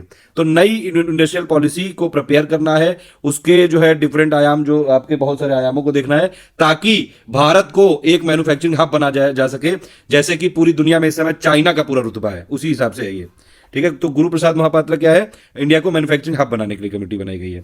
RBI की तपन रे कमेटी क्या है, 6 मेंबर की कमेटी है। इसमें ये रिव्यू करेंगे क्या चीज कि कोर इन्वेस्टमेंट जो कंपनी है उनमें कैसी कैसी गाइडलाइन होनी चाहिए, कैसे कैसे सुपरवाइजरी फ्रेमवर्क होने चाहिए उनके लिए। कोर इन्वेस्टमेंट कमेटी से रिलेटेड कमेटी है तपन रे की RBI ने बनवाई है। सेंट्रल गवर्नमेंट की कमेटी है सुभाष चंद्र गर्ग की, सेंट्रल गवर्नमेंट ने बनाई है, मतलब सुभाष चंद्र गर्ग कमेटी 4 मेंबर की कमेटी है वर्चुअल करेंसी से रिलेटेड। तो सुभाष चंद्र गर्ग क्या है, सिर्फ वर्चुअल करेंसी आपको याद रखना है। अगर पूछा जाएगा क्या पूछा जाएगा, सुभाष चंद्र गर्ग कमेटी किससे रिलेटेड है, तो आपको क्या याद रखना है, वर्चुअल करेंसी। उसमें फाइन वाइन लगाएंगे, बाकी सब तो अलग चीजें है। वर्चुअल करेंसी, क्रिप्टो करेंसी, उन सबसे रिलेटेड कि क्या फाइन होना चाहिए, कौन कौन सा फाइन होना चाहिए, ये सारी चीजें। सुभाष चंद्र गर्ग वर्चुअल करेंसी, ये याद रखना है।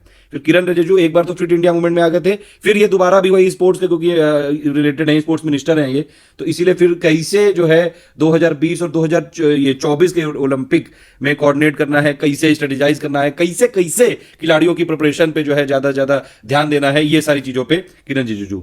तो किरण रिजिजू का आप नाम याद रखिएगा, स्पोर्ट्स मिनिस्टर है हमारे। फिट इंडिया मूवमेंट और plus Olympic, fit India movement Olympic, ये दोनों याद रखना है आपको। इकोनॉमिस्ट जो है किरित पारेख है, ये सेंट्रल गवर्नमेंट की कमेटी है, 5 मेंबर की है। इसमें एलपीजी जो होता है, लिक्विड पेट्रोलियम गैस, उसकी मार्केटिंग को कैसे रिव्यू करेंगे, इस चीज के लिए बनाई गई है किरित पारेख कमेटी।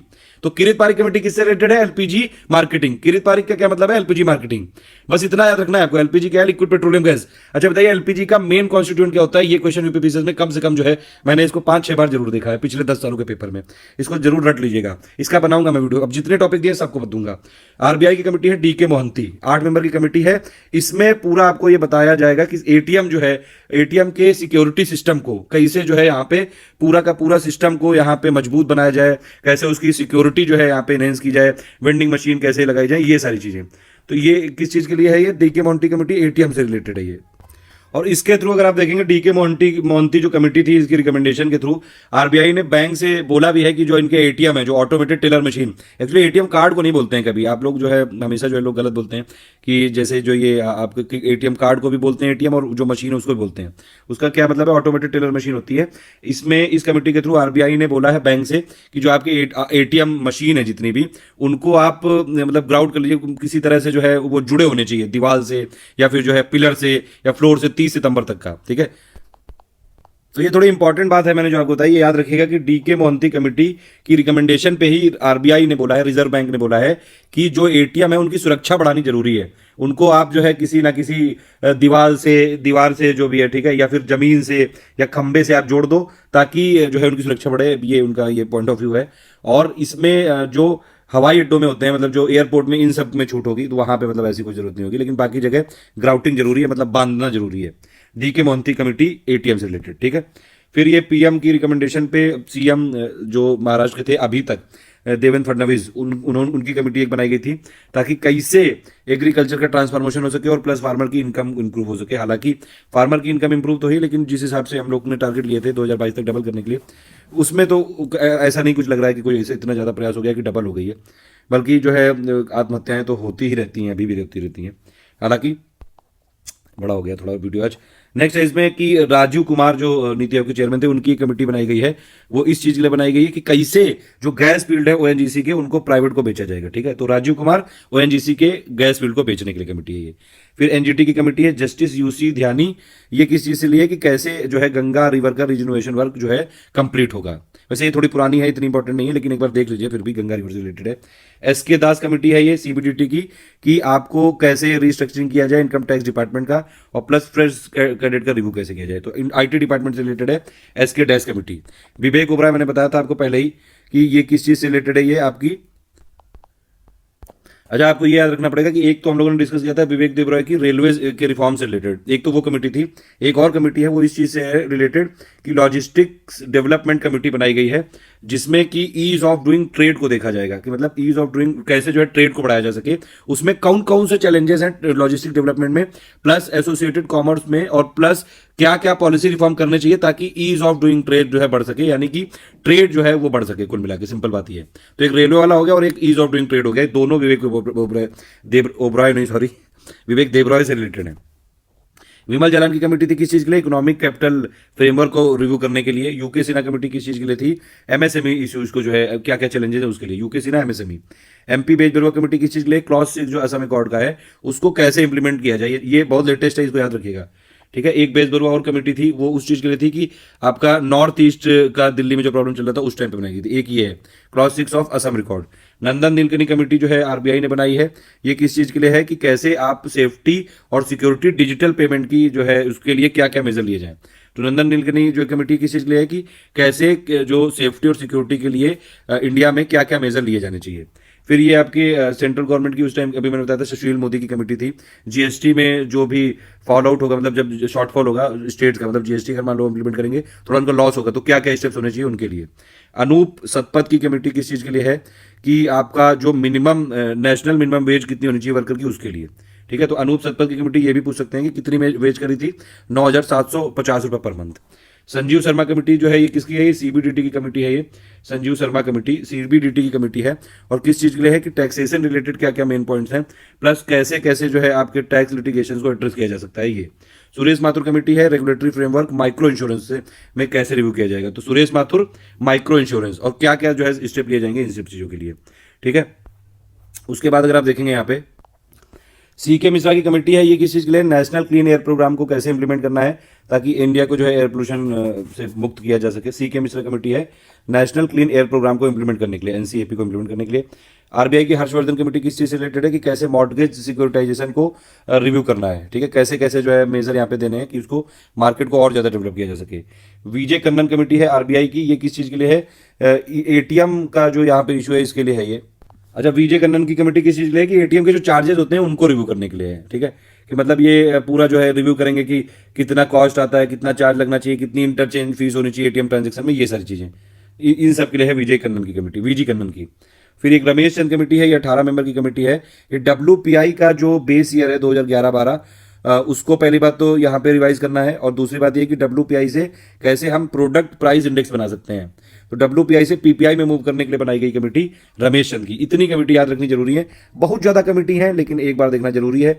ये देखिए एवरग्रीन से लेके जो है जो बार बार पूछी जाती हैं, प्लस इसमें जो ब्रिटिश टाइम की इंपॉर्टेंट कमेटी है, प्लस लेटेस्ट वाली सारी बताती हैं। कुछ अगर छूट गई हो तो जरूर बताइएगा, वरना अगर कुछ मुझे मिली और मुझे लगता है कुछ और छूट गई, शायद 2-3 जो कमेटी हैं छूट गई हैं। अच्छा ये बताइए CVC जो है, CVC किस कमेटी की रिकमेंडेशन पे बनाया गया था। एक तो ये कमेटी मुझे याद आ गई, जल्दी से बताइएगा, कुछ और छूट गई हो तो बताइएगा जरूर यहाँ पे। अब ये देख लेते हैं कुछ ब्रांचेस हैं ये साइंस की। देखिए थोड़ा सा ये वैसा वीडियो है, इसका कोई चारा नहीं है, ये पढ़ना पड़ता है ये सब। यूपीपीसीएस में मंत्र और जो है जाप करके यूपीपीसीएस सिलेक्शन नहीं होता है, पढ़ाई करके ही हो पाता है। तो इसमें पढ़िए आप भी, मैंने इतनी सारी चीज़ें जो है कलेक्ट करी हैं, एक एक करके बताता जा रहा हूँ। बोलते बोलते मेरा मुंह तो दर्द हो गया है हालांकि, लेकिन अब बोला है तो करेंगे। चलिए इसमें एक एक करके देखते हैं। एग्रोस्टोलॉजी क्या होती है, साइंटिफिक स्टडी ऑफ ग्रासेस। ठीक है, एग्रोस्टोलॉजी ग्रास से रिलेटेड है, घास से रिलेटेड है।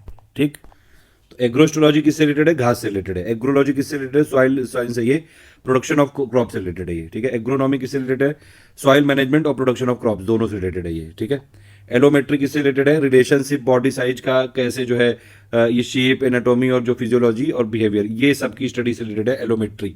ठीक है, मतलब मॉर्फोलॉजी इवोल्यूशन कैसे हुआ है, इन सब चीजों से रिलेटेड है आपका एलोमेट्री। ठीक है, फिर एंथोलॉजी क्या है, स्टडी ऑफ फ्लावर। अच्छा, इसमें एक चीज जो ये एंथोलॉजी है, ये स्टडी ऑफ फ्लावर लिखा है, मतलब फूलों की स्टडी के लिए एंथोलॉजी बोलते हैं उसको।